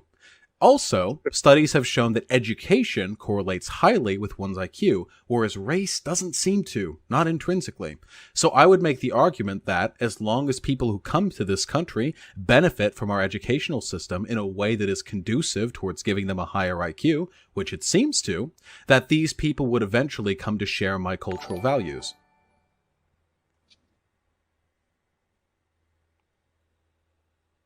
Okay. What about the freedom of speech? What about it? Or so are you dropping all previous points? No. What about right to bear arms? What about it? I'm extremely pro-gun. Why are you just ranting off things? You were like wrong on the race culture immigration thing. Because and back then. Whoa, wait, why are you interrupting? Wait, why are you interrupting me, my dude? Whoa, hold on. I am interrupting you because you're making a bunch of bullshit. I'm sorry. Wait, is this going to be the whole discussion? And I want to interrupt you. Yes, this is going to be a useful discussion. Well, are you aware? Bullshit. I am familiar with the Flynn effect. Wait, are you familiar with Alden's number? I believe so. I'm not exactly sure on Alden. I just made it up. I literally just made that up. You're completely full of shit. There's no such thing as Alden's number. Oh, Alden's number. Okay, so you made it up. All right, so I guess my argument's 100% invalid. You win, Vaush. Anyways, the Flynn effect. These people aren't being taken. No, the people at the concentration camps are not being just taken from, like, for the most part, from American cities. Sometimes ICE pulls people from cities, but for the most part, these are people caught at the border. They're caught at the border. Not north of the border, where they're after they attempt to declare asylum, before the border, at the border. That is where they're caught. They don't get a chance. The border is very big. Why do you think they're being caught? Why do you think? Do you genuinely think that they're just perfectly clean people? Nothing wrong with them at all? Whoa. What happened to innocent until proven guilty, my dude? You're just people are having UN guidelines violated, and you're like, well, they must be criminals. Whoa, I thought we respected innocent until proven guilty, you little shit. How about we let them know we're not? No, we're not. If you're like, well, they have to be put in concentration camps. Do you really think none of them are criminals? I don't know. How about we follow the asylum guidelines to decide whether or not they should be kept in the country? Or how about we get to them and find out? How about that? We can't until they declare. Wait, people at the cages have declared asylum. What has happened to them? I'm guessing on your basis that they're still there. Yeah, you think that these people are just at the concentration camps and they could just go I declare asylum, they've been let go? No, there are people there who want to declare asylum who were locked up before they reach the place they are legally required to declare asylum at. You clearly don't know anything about the asylum-seeking process or the laws that the United States is violating, but you're very, very keen to assume criminality of the people who are following a legal procedure the U.S. has respected for a century. Because I'm not here to condone anybody getting locked up without them doing anything wrong. You clearly are, but that's where yes, you are. You can't say well, they no, you I'm really not. Wait. I need you to understand. You can't say, well, do you really think none of these people are criminals and not condone them being locked up? You're looking for justifications to lock them up, even though you know nothing about these camps. You don't know the demographics of these camps. You don't know the asylum seeking process. You don't know whether or not asylum seekers are let go after declaring the asylum seeking process. You don't know anything about the conditions by which these people are being treated, and you don't know the proportions of the people there that declared asylum. You don't know anything, but you are desperate. You are grasping at straws to find any justification. Trump put them in camps. There must be a good reason. They must be criminals. They must have been caught raping a white woman in El Paso. I'm really sorry to say, my dude, this is just the U.S. violating international law for no good reason. And if you actually believe in innocent until proven guilty, you would have those people let go so they can declare asylum at police stations and follow the legal process that the United States of America not only promised to uphold, but helped draft as a part of the UN Council. That we are now ignoring for no good reason. Illegal immigration is down. They do no harm to our economy. They do less crime than the average person in this country. They contribute economically to this country. There is absolutely no justification legally, civically, morally for these people being kept out. But there is an excellent justification if you're a racist, and it's that you don't want brown people in the country. Immigration hurts private immigrants and the lowest earning. You have no leg to stand on here. Right. Okay. So I've addressed the latter point 6 times now.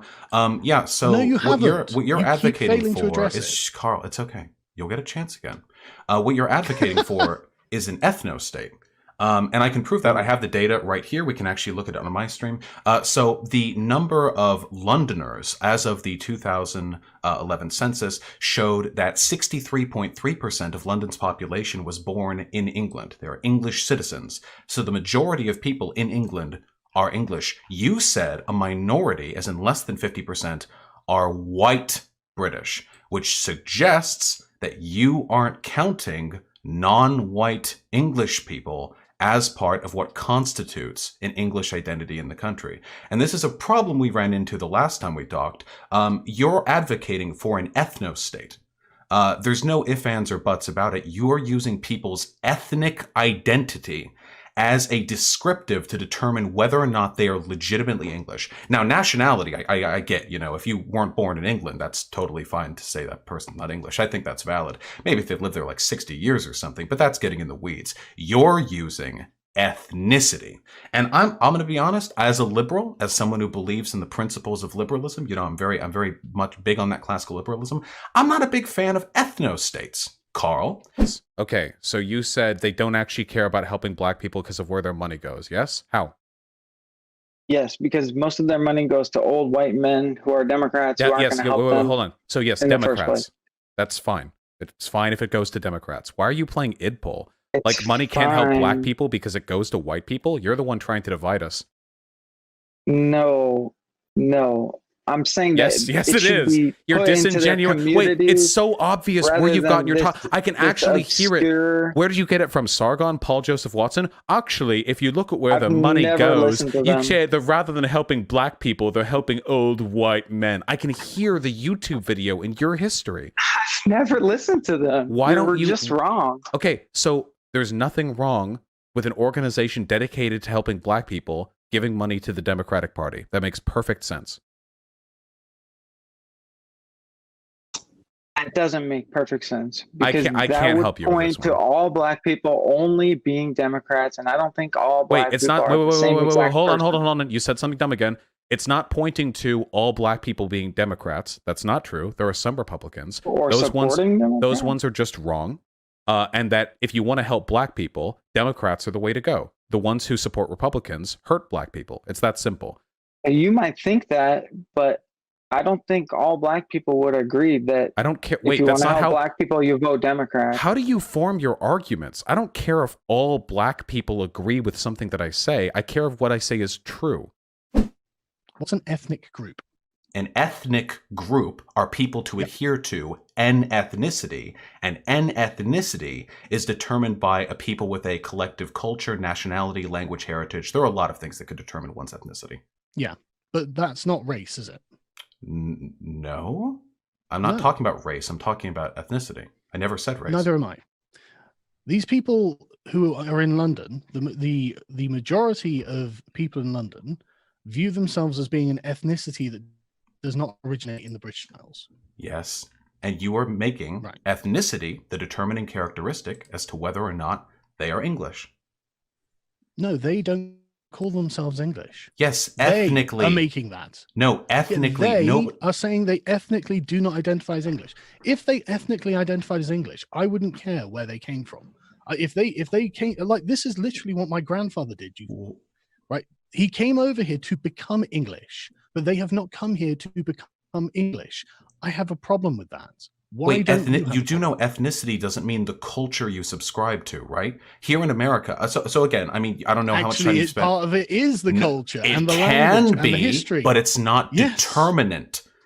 So you can come here. You can come here to America. Of course, it can be. And there are weebs who are American who are born in America. Carl, can you stop acting like a child for a moment and listen to the argument that you're going to attempt to rebuke? So there you go. Colonialism was beneficial to the civilizations that colonized in general. That's why they did it after all. It was hard on the individual peasants of that civilization, but that's the case for everything that has ever taken place in these civilizations. That it was disproportionately beneficial to the wealthy is irrelevant, and the fact that it ended isn't an argument against its efficacy during the time when it was functioning. So real quick, oh my God. You're taking the side of the ruling class to own the free market guy. By saying colonialism was effective? Hang on. Are you that weak for a gotcha? Back the fuck off the mic. Come on, you had guys. your say, all right? Real quick, Stefan. I guess I'm going to have to be the one who stands up for the working class here. Because the fact that a couple of people really well connected to the guys with all the guns, the state, the fact that the oligarchs in the mercantilist, capitalist model, the fact that they were able to bribe the state to socialize the costs of their monopoly enforcement of the extraction of resources from foreign countries, which is what mercantilism is. The fact that they were able to socialize the cost of that by having the government steal people's lives, steal people's labor, and enforce people into the Navy and into the Army and so on. The fact that they were able to do that is not beneficial to society as a whole. There is no such thing, of course, as society as a whole. I mean, this is just a concept, right? So the fact that the vast majority of people in the colonial powers paid more taxes, were subject to more arbitrary kidnappings and being forced to be the Army and Navy slaves of the mercantilist powers that be, the idea that this is somehow beneficial to society as a whole is monstrous. So, I should clarify, and we can put a lid on this. The working classes is not beneficial to society. We can put a lid on this. I was so surprised hearing this. Yeah, I want to clarify. Oligarchical mercantilist. I want to clarify this really quickly. So I've said this several times. I'm not making any moral statements, only factual statements. And the argument is what builds civilizational wealth, over which colonialism objectively did. That's why they did it. So this weird, like, virtue signally, like, 2-minute rant about how I speak over the poor, plighted European commoner. I'm not saying any of this was moral. It's colonialism. Do you think I'm defending colonialism? Are you listening to this discussion? No, I'm saying it contributed to the accumulation of material wealth. This is what Marx would have called, by the way, primitive accumulation. You can Google that next time you'd like to come more prepared to a discussion of this caliber. But yeah, in the future, please listen to my arguments before responding to them. Mod, you've been interrupted so many times. I apologize for the indignities that have been forced upon you. What would you like to move to next? No, so I do want you guys each to have. Thank you for that. I do want you guys to have a... If you come over here to America, you'll find that there are people who are very much American, who have been here for generations, that are ethnicities all over the place. What's your ethnic identity? I'm Korean. I'm Indian. I'm Irish. I'm Russian. You get this all over the place. People don't really say American as an ethnicity because of the unique socio-political history of our country. But if you ask these people, nonetheless, if they're an American, they'll say yes. And culturally, these people are all the same. They don't, if you're ethnically Korean because your great-great-grandmother came over here in 1914, that doesn't mean when you say you're ethnically Korean that you still subscribe to the cultural values of the Korean people. It doesn't work that way. You are using ethnicity to determine whether or not a person is English as a culture or as an identity. We are speaking only of ethnicity. Yes, 100%. That's how it's determined. Okay, then you are by definition advocating for an ethno-state. And what's unique is, I think in this case, it's not because you're racist. It's because you're too stupid to know the definition of ethnicity. Do you think Joe Biden would reinstate critical race theory trainings at the government level? I think that your opposition before Trump banned it, I guess. I think it was there. Your opposition to it is one of the most anti-free speech positions that you have, possibly the most. Yeah. So. It's just, you're getting off on this one. We got to go back to the initial claim you made and where I'm going with this. Sure. When I said that if Biden wins, and I don't know the exact quote that you're referring to, they're changing the definitions, which they've already been doing. Definitions have changed dramatically to the point where Wikipedia makes no sense anymore. Wait, it makes perfect sense. And definitions change all the time. Hold on. If you go to Wikipedia right now, and I brought this up before, and look up the word woman, it has nothing to do with the word trans woman, and they both disagree with each other on reality. It's a Wikipedia article. What does that have to do with Biden? That happened under Trump or Obama. What does that have to do with Biden? The point is, you have Donald Trump, who just recently banned critical race theory, and any company that does critical race theory trainings is banned from contracting with the government, and it's actually reversing this. Well, that's fantastic.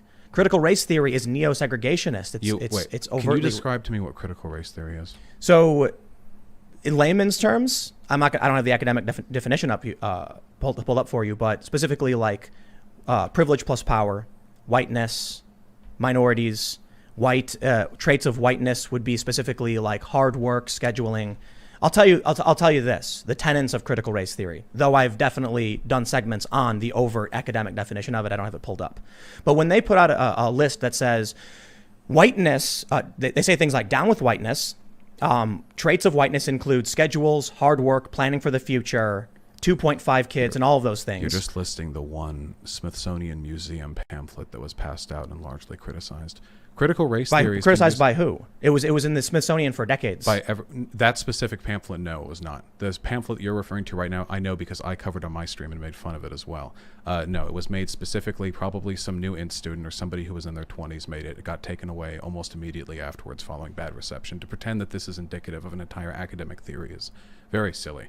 I learned critical race theory in sociology. That was my major. It's very, very simple. Critical race theory is just the racialized element of critical theory. That is to say, you analyze racial relations based on distinctive power relationships between different groups. You know, I've been a critic of U.S. police culture for years, many of which I think much of which enables excess force, corruption, and an overly punitive societal approach so you're in favor to social problems. BLM because the advocacy they've engaged in has led to, among other things, the push for this legislation? I mean, I don't think it's a matter of me being in favor or opposed. Like, I don't understand why it has to necessarily be looked at in that binary. This is why people sometimes accuse you of being a weasel.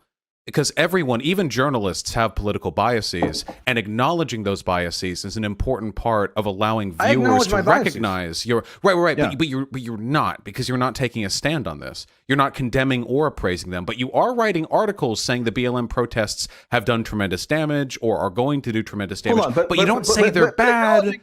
But in order to acknowledge a bias, I mean, I just laid out to you a number of my different views that have something to do with BLM. So and that sheds additional light onto what my journalistic angle may be on a particular subject, and then people can take that into account when they read it or watch it. Let me provide an example. I don't think being upfront or being forthright about my bias necessarily requires me to declare that I quote support or oppose a very sprawling and multidimensional protest movement that to me doesn't even lend itself to that kind of It's about the implication. Like, imagine I ask you, how do you feel about gay people? And you go, I like Freddie Mercury. And then you go out and you write 5 articles on the damage that the LGBT community is doing to America. And then I bring you back on. You're like, well, I don't... Gay people, that's so vague. Like, am I pro or anti-gay people? They're just people, you know? I guess, which is kind of true. I mean, I like some gay people, and I dislike other gay people. But the problem is, what I just did was I gave you an example of an anti-gay journalist who was weaselly in that they wouldn't take any credit for their anti-LGBT positions. There is something terrifyingly despotic about banning the teaching of a certain idea because it leads people to conclusions that are unfavorable to the President of the United States of America. I think you're now ascribing an assumption on the intent. What I'm saying is... Why is it good that it's banned then? Well, the first assumption you made was you know exactly why Trump did it. It made him look bad. I think actually Trump doesn't know anything about it. Trump specifically said that it promoted anti-American values, which is the same tin pot dictator excuse that every authoritarian has ever given for their excuse. And so the context here is that Christopher Rufo appeared on, I think, Tucker Carlson and said that, and then Trump just parroted it and didn't actually know what he was talking about. So when it came to the debate, he had no idea what he was talking about. He's the president. I'm going to hold him accountable for his language. Sure, yeah. I personally have no personal hatred for black people. I don't. And I don't think they're in charge. I think Jews are in charge. I know. That's who I think is in charge. Don't worry. So if you want to talk about that, we can have that another discussion about that. But I know you'd like to move to that because it's another opportunity for you to use a bunch of spurious conspiratorial claims without looking at any evidence. Meanwhile, here you are talking about this white privilege. Do you want to respond to the study that I've never said white privilege once in this entire discussion? I want Destiny to show me a study showing that white people are disproportionately powerful. Are you pivoting? No. Are you really? Are you avoiding? A claim and he has no evidence to back it up. Answer the question. So, what question do you answer want the question, Stryker? What question? Stryker! Why were those mock jurors biased? Why? Well, your claim is that black people are racist against black people. Nope. Our claim is that jurors, whether or not they're black or white, Asian, Hispanic, engaged in bias against dark-skinned individuals. Now, in America, where you are tried by a jury of your peers... Show me statistics about that bias. Statistics here you go. That bias. So in America, we are tried by a jury of our peers, meaning that our juries will be made up of black, white, Asian, Hispanic. I'm asking you, what is the origin of that bias? Explain that to me. Wait. So again, You know there's a bias. No, You're I'm just not saying, okay I'm not with it. No, hold on. I'm not admitting that. I'm saying you're saying that all races are biased against You're black justifying a defendants. racial bias right now. You're doing it. You're making my well, argument that- for me. Calling people, first of all, I don't give a shit if you call me racist, and second of all, It makes my I don't argument care. easier, Maybe if you racial are. biases are real. I mean, men. I guarantee that there are studies that show men are more likely to be frowned upon by a jury than women. Yes. Right. Yes. There's plenty of studies. Yes. So And is the- that yeah, because and of then- systematic misandry? Bias, yes, against men in the criminal justice system. Yes, for violent crimes, men are Oh. significantly more likely to be sentenced, and I've talked about that on stream and in fact So done that's videos on it. anti-male bias. Then. Yes. You believe in that. Or I Okay. guess too light on women. I don't really know, but it's one of those things. Yeah. So what's your solution to that? Is Wait, that to are you? increase So you penalties really on are women? pivoting? I actually just responded to your question, and you're unwilling to address the specific thing that I just said. Are men more Are you likely okay? to be? Are juries more likely to be biased against Why are you men? pivoting? Because men can. Are juries more likely? Because I'm trying. Why are 'cause you the problem pivoting? is, if we talk about race, you're set in your ideology, right? Why? You have a racial ideology. You don't have a canned line for Are the rest of the stuff. you? So here you go.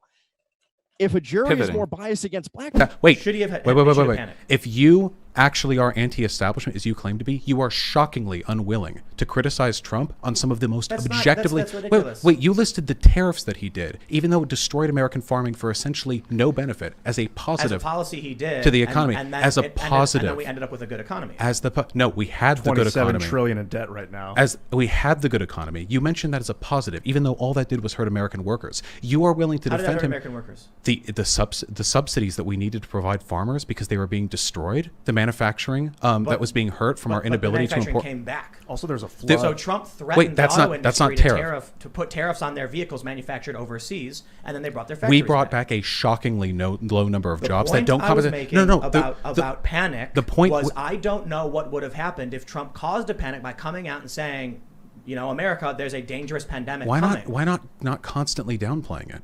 Like he did. This is going to be over any second. We're rounding the curve now. The heat's going to get rid of it. Constant statement Why after did statement. George after W. statement. Bush come out and say, keep shopping, keep shopping? I don't like George W. Bush. I'm not saying you do. I'm saying there are presidents, and there is a decision to make, and sometimes they're hard, and we don't know what would have happened the issue- in a panic this is- or otherwise. this is the And so fundamental it's issue that I You're have. coming out and saying Trump should have told everyone. Maybe he should have. I don't know. If you actually consistently held to this, then you would never be able to criticize anything a president does because you don't know what would have happened That's if they not an hadn't done it. argument. You're not No, arguing what what I'm I'm saying. saying. Wait, hold on. I would like to. What I'm saying is your standard for assessing the validity of this behavior is nonsensical. Is a panic bad? You don't know that it would have caused a panic. Trump said he wanted to avoid a panic. That How, was his motivation. why not lie about it? Why not say, hey, To avoid we a need, panic. why not say we need to buckle down as a nation and we need to recognize that that we need to be wearing masks and socially distancing? Yeah, he could have done that. Yeah, absolutely. Okay, that's great. So what wait, you're doing is wait, why isn't it okay for Fauci to have been wrong about the mask because he didn't want to incite a panic? That's not incorrect. That's great. So you're in If favor he- of Fauci saying that you didn't need to wear No, masks?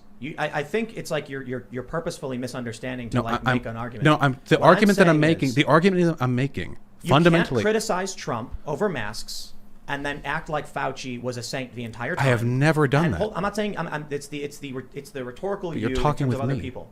If people are going to look at Trump and say Trump said all these things, and then I can go back and see that Fauci was the one who said them to Trump and Trump repeated them, then my issue is maybe we could have done better, maybe we could have done worse. Trump banned travel early on. He formed the task force. He brought Fauci on in the first place. And the New York Times was estimating if the infection rate reached a certain level, it could even be as high as 6 million. First of all, I don't know what would have happened in any other circumstance. Nobody ever knows.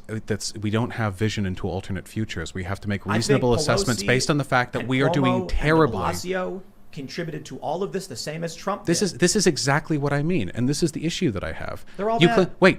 you claim to have like this a disaffected sort of like anti-establishment view of all of this, but your channel is hyper partisan against the left, and then when anyone criticizes Trump, you'll either defend him harshly or you'll back up and say, well, they're all bad. You are taking the choice to defend Trump. You are the partisan here. You're not a distanced anti-authoritarian. You are standing with him, and you are saying, yes, I am anti-authoritarian, I am anti-establishment, but also, we don't know if him lying to the American people was bad. It could have caused a panic. So here's a question for you. Do you think black people have a fair shake in America? They're given a fair opportunity?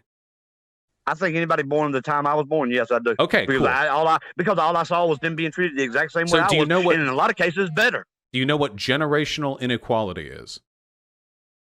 Yes, but I didn't inherit any. We're not talking about you. Or anything, so We're talking about averages for white and for black people. Okay. Okay. Well, So- I'm trying to talk about averages in crime, but you don't want to talk about that. We did talk about it, and now we're talking about this. You No, see, I'm- again, but- you're but I'm trying saying to my point pivot. is, A pivot But is I'm when saying you. they don't have an argument. I'm saying Black Lives Matter needs to get out of the street, quit protesting, get daddies in the home, quit committing so much damn crime against other people. If you want to commit crime We have against been over yourself, all then of these go points. ahead. Then go ahead. But you don't have a fucking right to disproportionately commit crime against Okay, us for so 50, you 60 need- years in a you row, need to calm and then down. act like we're the and act like we are the problem. You need to no, calm you down. don't have a right you to need do to that. calm down, sir. You need Tell to the calm fucking down. truth. You are acting hysterical right now. Okay. No, I'm not. I'm just You need saying to that calm I'm. down. I can I'm not see a why you've been fucking censored cuck. by social media if this is the I'm not attitude a you took. cuck. Okay. I'm not a No, cuck. I'm you're- not going to take it. You are going to take it because people No, I'm like not me, going to take people it. like Come me to are my- the. come to my- Wait. Come to my house and try to fucking make me take it. You'll find out. Are you asking me to come and fuck you? No, I'm saying you said I'm Wait, gonna take. I guess you're No, not a cuck if saying I'm gonna fucking take you, it. right? I'm telling you, you can come see me and you can try to make me. I'm not buying the narrative. The narrative is a lie. The statistics prove it is a lie. And if any race in this country has a right to be marching and protesting and demanding change, it is white people. Okay, so Not black. do you know what a pivot is? Hey, do you know who Roderick Alden is? No, I don't know who Roderick is. You don't know who fucking Roderick is, and you're claiming to give a shit about the Nebraska mayoral race? Okay, well, you should work on that. So my dude. anyway, the concept of a Bronx jury is very well known. It's an implicitly and explicitly biased black jury, not to mention the fact that jurors, like James said, are often struck because they have criminal records or they have some other issue going on. So, I mean, all these questions always beg the question, why? Why are blacks treated slightly differently than whites? Why are they more likely to get struck from a jury? Why are they more likely to be stopped and arrested? And the question, and then the answer where we disagree, we both agree on the fact that blacks are more likely to commit murder. I mean, I'm sure you guys already agreed to that. So the question is then time. Yeah. So the question is, And time. I'd love to respond. So again, that was accounted for. I never mentioned the race of the people striking the eligible jurors. And additionally, I love the fact that whenever presented with data you're unfamiliar with, you don't know anything about this study. You don't know any of its control variables, when it was conducted, how it was conducted, the selection size, the sample rate, the p-hat. You don't know anything about it. But you're like, well, something has to account for that bias. It can't be racism. Maybe there were prior. Oh, wait, we accounted for priors. Maybe they smelled worse. You would go to anything. And this is the reason why we get to point to studies and you get to point to out of context data we can points. cross-reference Because it is we can very cross-reference easy. it. Are blacks more likely to be felons? The answer is yes. Wait. I think that's really important. That has literally nothing to do With with getting the struck from a study that I jury? have cited. Absolutely it does. No, that's accounted for. That's called racism. Or what? If you're trying to say that like a jury is more likely to be biased against a black person because I'm sorry. I misinterpreted that. If you're saying, well, those black jurors were more likely to have been criminals, that's accounted for. If you're saying, well, they were more likely to have been struck because the person doing the striking believes they're criminals, that's literally racism you're defending. So we agree with each other then. That's Go fine. ahead and take it. You're just pro-racism and we're anti-racism. We're not arguing over whether it exists, just whether or not it's good. There's a better way than that. Like we can have a voluntary system that achieves the same things without all those perversions. That system not impose coercive measures on the workers of its society? Wait, I'm saying a voluntary system. If it's voluntary, where's the coercion? Like, are you implying some other definition of coercion let me here? ask you a Did I very miss something? let me ask you a basic question, okay? Let's say that you are on a plane. If you are on a biplane, you fly a plane, and that plane crash lands on an island right in the middle of the ocean, all right? You wake up with somebody else, the only other survivor. The other survivor in this plane has claimed all of the coconuts on all of the coconut trees. And he's like, I now have all the coconuts on this island. There are no other food source. They have them. They're theirs now. And they say that they would be willing to give you said coconuts if you throat their cock. Now, would you consider that to be a voluntary interaction? Is that a voluntary interaction? Okay, so no, I'm actually no, Vaush.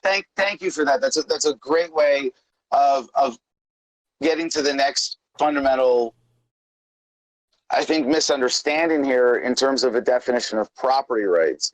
And I think but you have to answer the one thing question you would before you can appreciate. move on. You consider that choice to suck his dick an ethical, or like a voluntary decision on your part, or do you think there might be implicitly coercive factors there that force your hand and make it not voluntary? I mean, that's not in any way a comparable analogy. Wait, but what about this analogy? That's what I just said. It's not in any way. Well, but what about it? Do you think it's voluntary, or do you consider this a coercive exchange? No.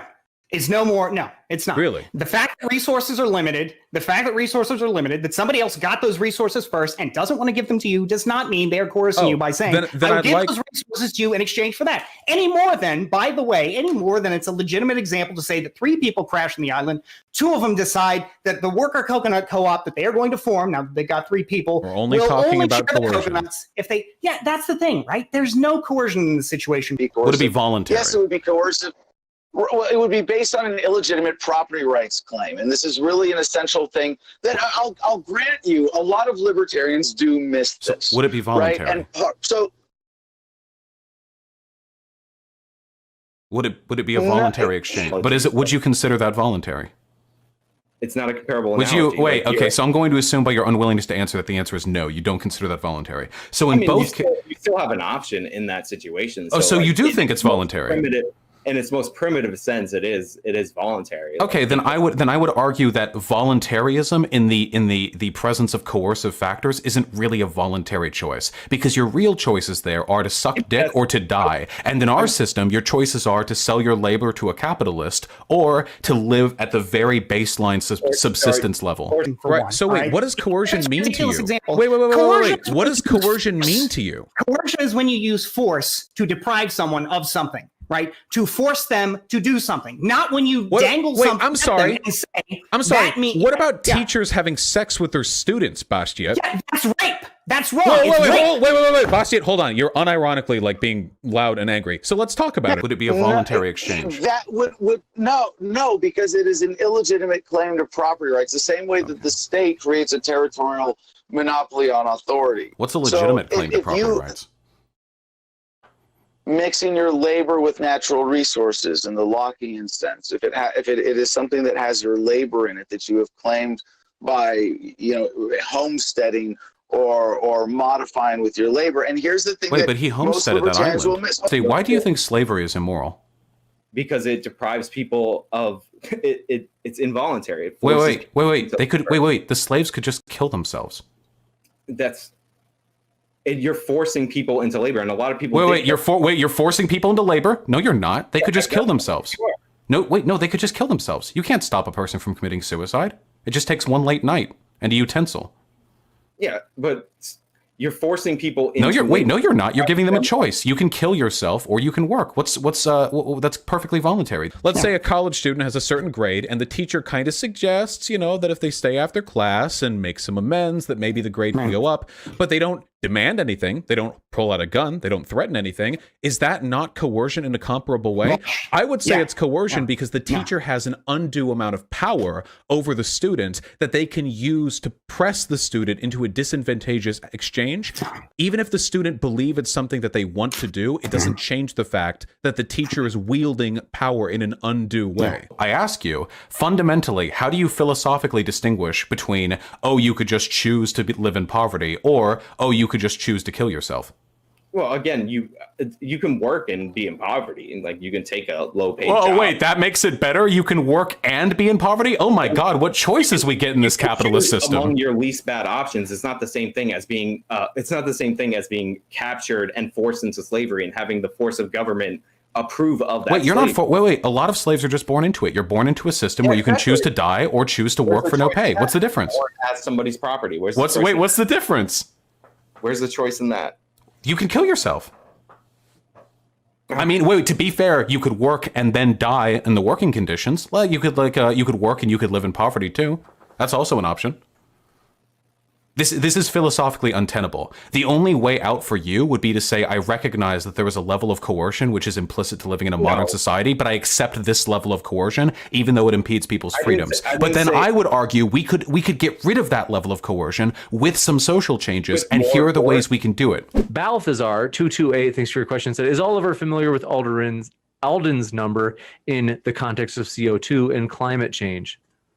No. Gotcha.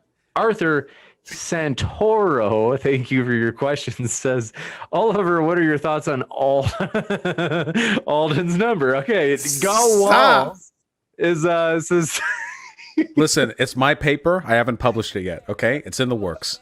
So many Alden's numbers. It says Gawal says, does Oliver agree with Alden's theory of thermodynamics? And L Just says, is Oliver familiar with Alden's number? No more Alden's number.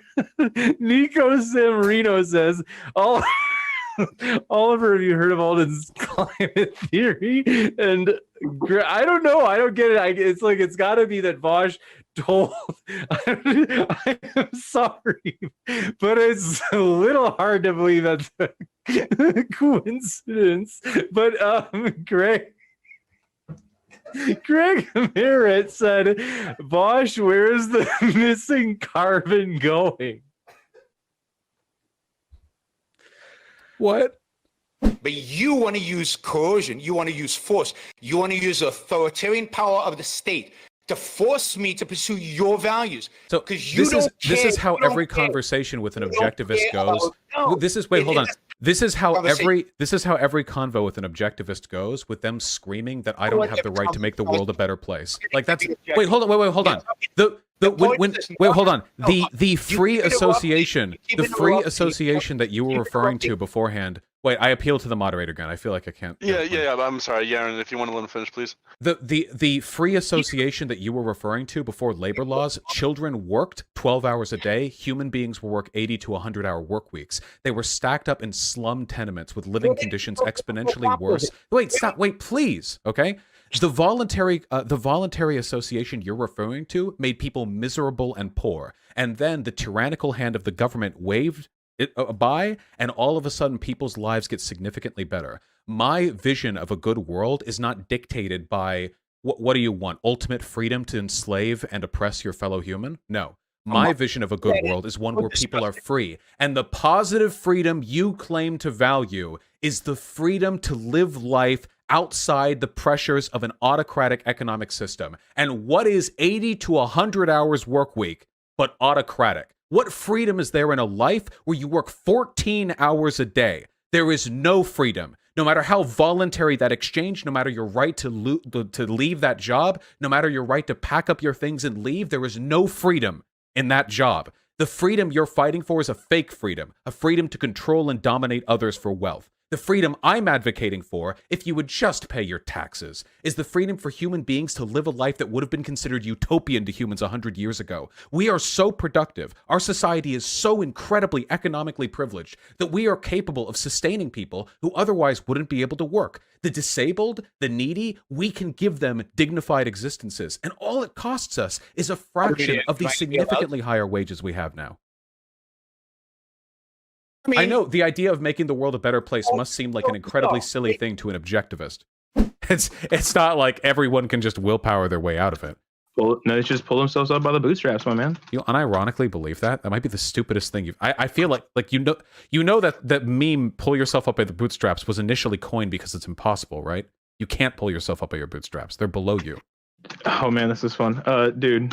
Like that's where you wanted to go with it. Like I gave you that loaded ass fucking statement, and you're just like, well, that doesn't even make like logical sense. Well, the term was coined because it was making fun of people with your mindset. Yeah, no, I agree. That's why no one's talking about state oppression here. No one's saying the government should come down on Kevin Hart. What they were saying is that, hey, if you want to headline the Oscars, one of the biggest televised events in human history, we should probably make sure the person up there doesn't literally think it's okay to beat children if they're gay. Doesn't literally. Well, you don't know that. That's the thing. Well, you don't know either. No, so no. Neither of us know. But I can it's fine to go inductively beat your reason. gay son. I can inductively reason, you see, because when somebody makes repeated jokes about beating their gay son, it might be reasonable before they go up on the Oscars to ask, hey, did you mean that? And instead of apologizing, he leaves himself. He didn't first of all, it wasn't just someone asking him once or twice. It was I think that Kevin Hart did the right thing in not caving to, yes, what I would consider a hate mob. No, people this dug up is a comedy ridiculous. sketch, got mad about a comedy comedy sketch, sketches can an be apology. no That's shit. authoritarianism in and of No, itself. whoa. You just said some real dumb shit right there. What you're trying to do is silence their free speech. They have every right to protest and criticize a person for that person's speech. His speech was intensely homophobic. So gay people stand up and they say, hey, I disagree with this person who seems to be homophobic headlining the Oscars. And you think that's authoritarianism, their free speech? This is a ridiculous conflation. You're right. I misspoke in the authoritarianism. However, I think that it's wrong that people, yes, they're allowed to use their free speech to criticize people, but I don't think we should be policing the speech of other people, especially if we're going to brand jokes that a comedian makes as some kind of, jokes can be homophobic. He literally thinks it's okay to beat gay people. No, I said we don't know, and it would be nice to clarify. And yes, jokes can carry messages about a person's values. Have you ever hung out? Wait, have you ever hung out on 4chan's pull thread? Because they make a lot of jokes in there, and let me tell you, some of them's jokes provide insight into their political values. Okay, if I look at a person on a pull thread talking about how the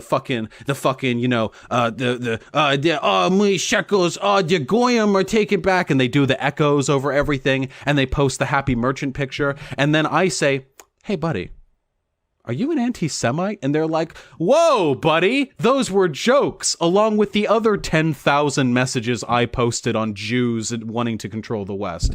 Jokes have meaning. Someone calling somebody let's be queer or whatever. Wait, Crowder's shit leads to violence.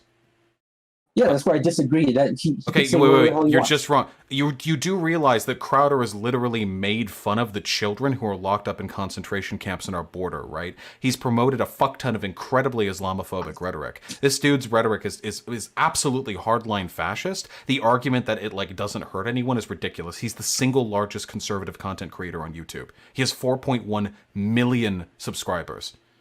All it took was for him to make a lispy queer joke for thousands of homophobes to dogpile Carlos Maza in his DMs. That's the kind of power he has. He doesn't have to do any call to action. He can just wave his fingers and do a little slant eye bit, and somewhere some Chinese man is going to get 100 DMs from Crowder Just close your eyes, turn off the screen. I mean, seriously, dude. Okay, you do realize the person who typed that out was A, made fun of it for it, and then B, retracted it afterwards, right? The take you're making is so dumb that even the person who made it and was lambasted for making it retracted it later. Nobody believes this anymore. Just close your eyes and turn away. Could I have just closed my eyes and turned away and Christchurch didn't happen? Could I have closed my eyes and turned away and Trump didn't get elected? Wait, really quickly. So, because you seem to think that the internet is just this fairyland where nothing gets carried over from one side to the other. I don't know if you've ever considered this, but if you spend your time disseminating homophobic propaganda on YouTube, the people who watch and listen to you are going to be made more homophobic in real life, too.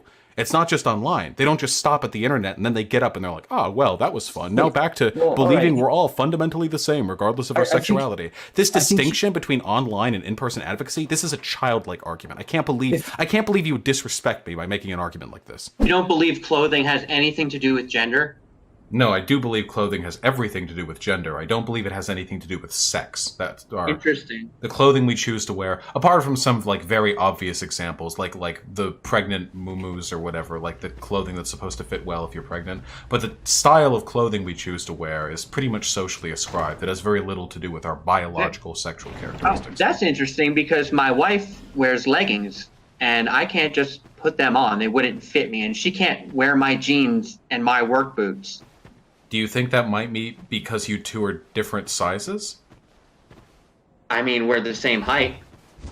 But different, perhaps, weights? So then perhaps clothing does matter when it comes to sex. No, in that case it would be body size that matters. Well, usually what happens is if a child is demonstrating early signs of gender nonconforming behavior to an extent that it seems like it might be medically necessary or relevant, they go to a psychiatrist and a doctor. And they Holy shit. What the fuck? So I want to be clear about something. Hold on. I want to be clear about something. When I just said that, what I don't mean is a little boy trying on makeup, okay? I mean persistent and long-term indications from the people around them that this child is actively rejecting the physiological and social characteristics associated with their gender. Got it. So I got it. So they're libtard parents who are fucking libs fucking say, oh, my kid, look at him. He's such a little girl. He loves girl things. He loves the little dress I bought him. He loves the little toys I bought him. Get the fuck out of here. And then, hold on. And then fucking you psychiatric fucking visit with a 6-year-old. Fuck and you. Then, not a 6-year-old, probably more around 9 or 10. Probably fuck around, you again. Hold on. So then you go to a doctor, and the doctor will refer you to a psychiatrist with a specialist inclination in pediatric gender psychiatry. And then over the course of fuck out of here with your bullshit. And then over the course of a long period of time. 9-year-old. Hold on. So you're telling me a 9-year-old is going to be put on puberty blockers because a fucking parents took him to a fucking doctor? I feel like you're not listening to me. So let's go over the process again. Assholes decided, let's put him on puberty blockers? So let's try again. So hold on. I know you're very triggered right now, but we're almost at the point. Hold on. Hold on. So triggered is for liberals. Anger is for if I acted the way you did, I would also have to convince myself that it could only happen to liberals. So you know I've worn women's clothing, right? What? I have a huge body. I'm a really big guy, and I've worn women's clothing. It didn't like turn to dust when it touched my body. I just wore it. It fit fine. That's because you wore big women's clothing.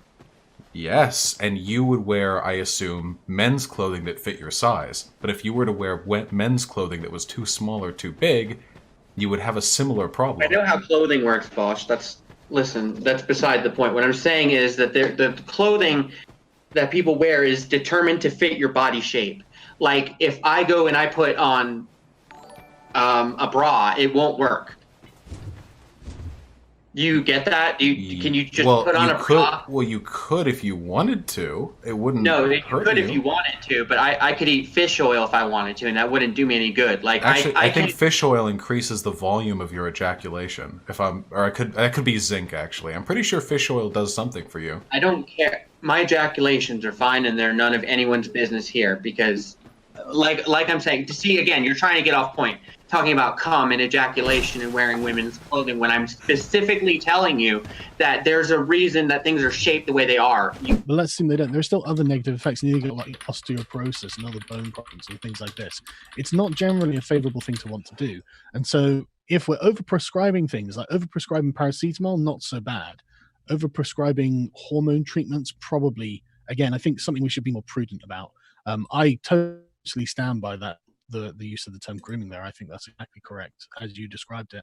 But then I guess I'm not as woke as you. Well, no, it's just factually incorrect. To groom a child is to prepare them for sexual offense. Yeah. Do you think that providing medical care to a trans child is sexually assaulting or molesting them? Well, when you say sexual offense, I think that can be expanded to include things regarding their sexuality that aren't sexually assaulting them. So how exactly? I think that there are definitely, a sizable number of young men who are effeminate and gay who are, I do think it is groomed into believing, can you provide falsely, any citation that they are actually women in men's bodies, but they don't agree. It's not they don't agree. They're confused.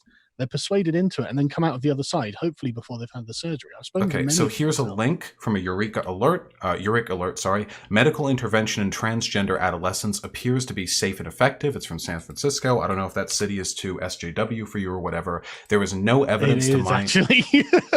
Well, then you're free to dismiss all the credible academic and scientific evidence that comes out. Well, that's the thing. You say it's credible, but I'm Wait, you're literally going concerned. to dismiss evidence because it came from San Francisco? I was joking about you. Are you actually going to stand by that? Isn't God. Evidence is not perfect. If it was created by man, it's an right. So what you're describing right now is I don't know if I'm not sure if the audience. Carl, are you here? One sec. I don't know if the audience heard you, Carl. Impartiality and reliability and the Carl. world evidence. Carl, it's the same principle. It's ideologically and can be cherry picked and groomed itself. Carl, you were literally arguing against the concept of empirical reason right now. Wait 1 sec. I couldn't actually hear Carl, so I just want to, because I think my audio, what I'm hearing is I think what's going out on OBS. I just wanted to see Carl, maybe just those last it was probably like 3 sentences where his robot-y. Yeah, James, I can summarize. He said that when evidence disagrees with him, it's how about you let me summarize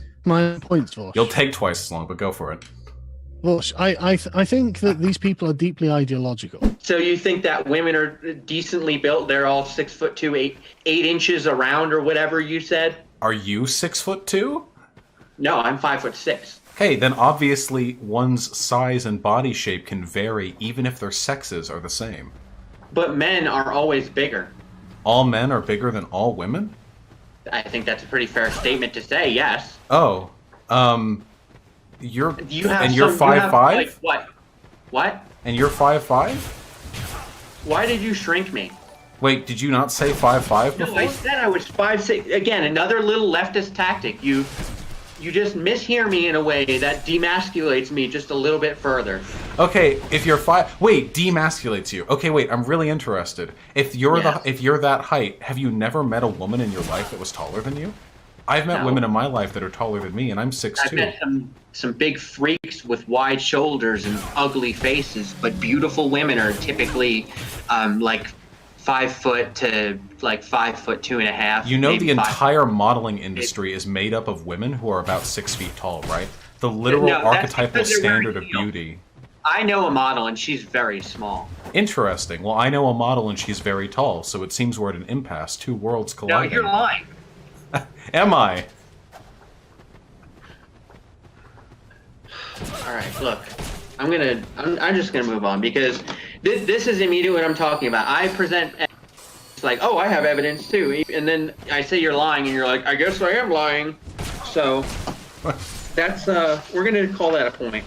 All right, you got me on that one. Like, I talked to a man in Minneapolis who I just kind of came across randomly. I didn't even really purposely seek out these people, but they're just so widespread and so easy to find that they were impossible to miss. Who is a Somali immigrant who, when the riots occurred, he had to deal with largely, this is according to him, this is not me, this is him, largely white, black-clad anarchists coming into his neighborhood in Minneapolis, lighting shit on fire and threatening to burn down his building that he lived in with children. Okay. And he had to go plead with them not to burn it down. So when the thing is, we're doing it again. He's not pro-Trump.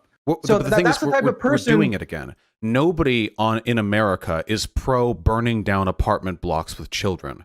So when you say this guy's political position isn't being represented by BLM, what you're kind of implying is that BLM is pro burning down apartment blocks. I'm not implying that. Okay. I'm saying you asked me for an example of the type of person whose sentiments are not generally reflected in popular media narratives. Wait, he's anti-arson. Everyone's anti-arson. Well, not everyone, not the revolutionary anarchists. No. Wait. You realize what you just did there, right? You see that little pivot? You just said these people's positions aren't being represented in major media, and now you're trying to suggest that major media position is pro-arson. What are you talking about? No, I'm not. You I'm not did. suggesting that. You're attributing to me a suggestion that I didn't make at all. Well, you just said, and pardon me if I favor of misremember. arson. So you said no one's in favor of arson. I mean, I would assume that the people who committed arson attacks are in favor of arson. Well, generally, no. I mean, people who kill aren't always pro-murder. Usually, most people are anti-murder conceptually. Wait, so you think that people who intentionally set fire to buildings can't be said to be in favor of arson? Wait, no. I'm saying it's though that's a political position that the person whose house nearly was burnt down isn't being represented by is ridiculous. The Democrats are losing the modern immigrant left. They're pro-arson, and the non-woke lefties won't follow them. That's not what I'm saying. The 3%ers and Oath Keepers are both defined as domestic terror groups. They fit that definition. That's how they're registered, unlike a government department level. And the Republican senators associated with them accepted their aid and socially organized with them. All of these things are definitional. I'm not making any political claims here. I'm stating facts. You can argue that the FBI or that their description as a domestic terror group is inaccurate, but I would take contention with that. They're pretty clearly far right white nationalist paramilitary groups, or paramilitary militias or whatever. So they're that. And they were clearly associating with the Republican senators who made threatening claims back to the state, saying they need to send bachelors who are heavily armed. So I think, I'm not making political statements. I'm just using descriptions that already exist out there in the world. You know this. You would say the exact opposite right now. If the case was reversed, if the far left Democratic senators win and they were reached out to by the Muslim Brotherhood of America, and the Muslim Brotherhood talk with them, okay, but these and people offer are to not be... the Muslim Brotherhood. Yeah, you're right. They're white. American. Yes, I agree. No, wait. You can be Muslim and American for one, and for two, whether or not you're American doesn't change whether or not you're a terrorist. What? These people are not predicated on violence or hate. No, they are. Nope, they pointed guns at police. They've threatened violence against the state. You literally said when you introduced them that you thought violence for them might be. Wait, you literally said for them violence might be justified because it's reached that point. Yeah, they're exactly.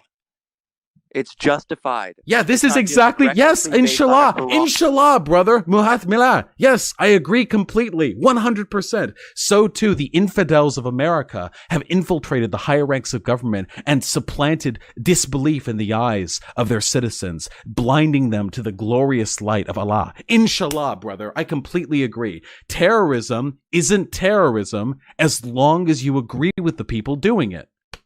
See, it's funny because earlier you accused me of changing the definition of terrorism or being biased with it because I think one type of terrorism is good, but now you're literally doing the exact same thing. You're saying that a terrorist group isn't a terrorist group because they're American and you like their conclusions. You're literally doing point for point identically to what you accused me incorrectly of doing earlier.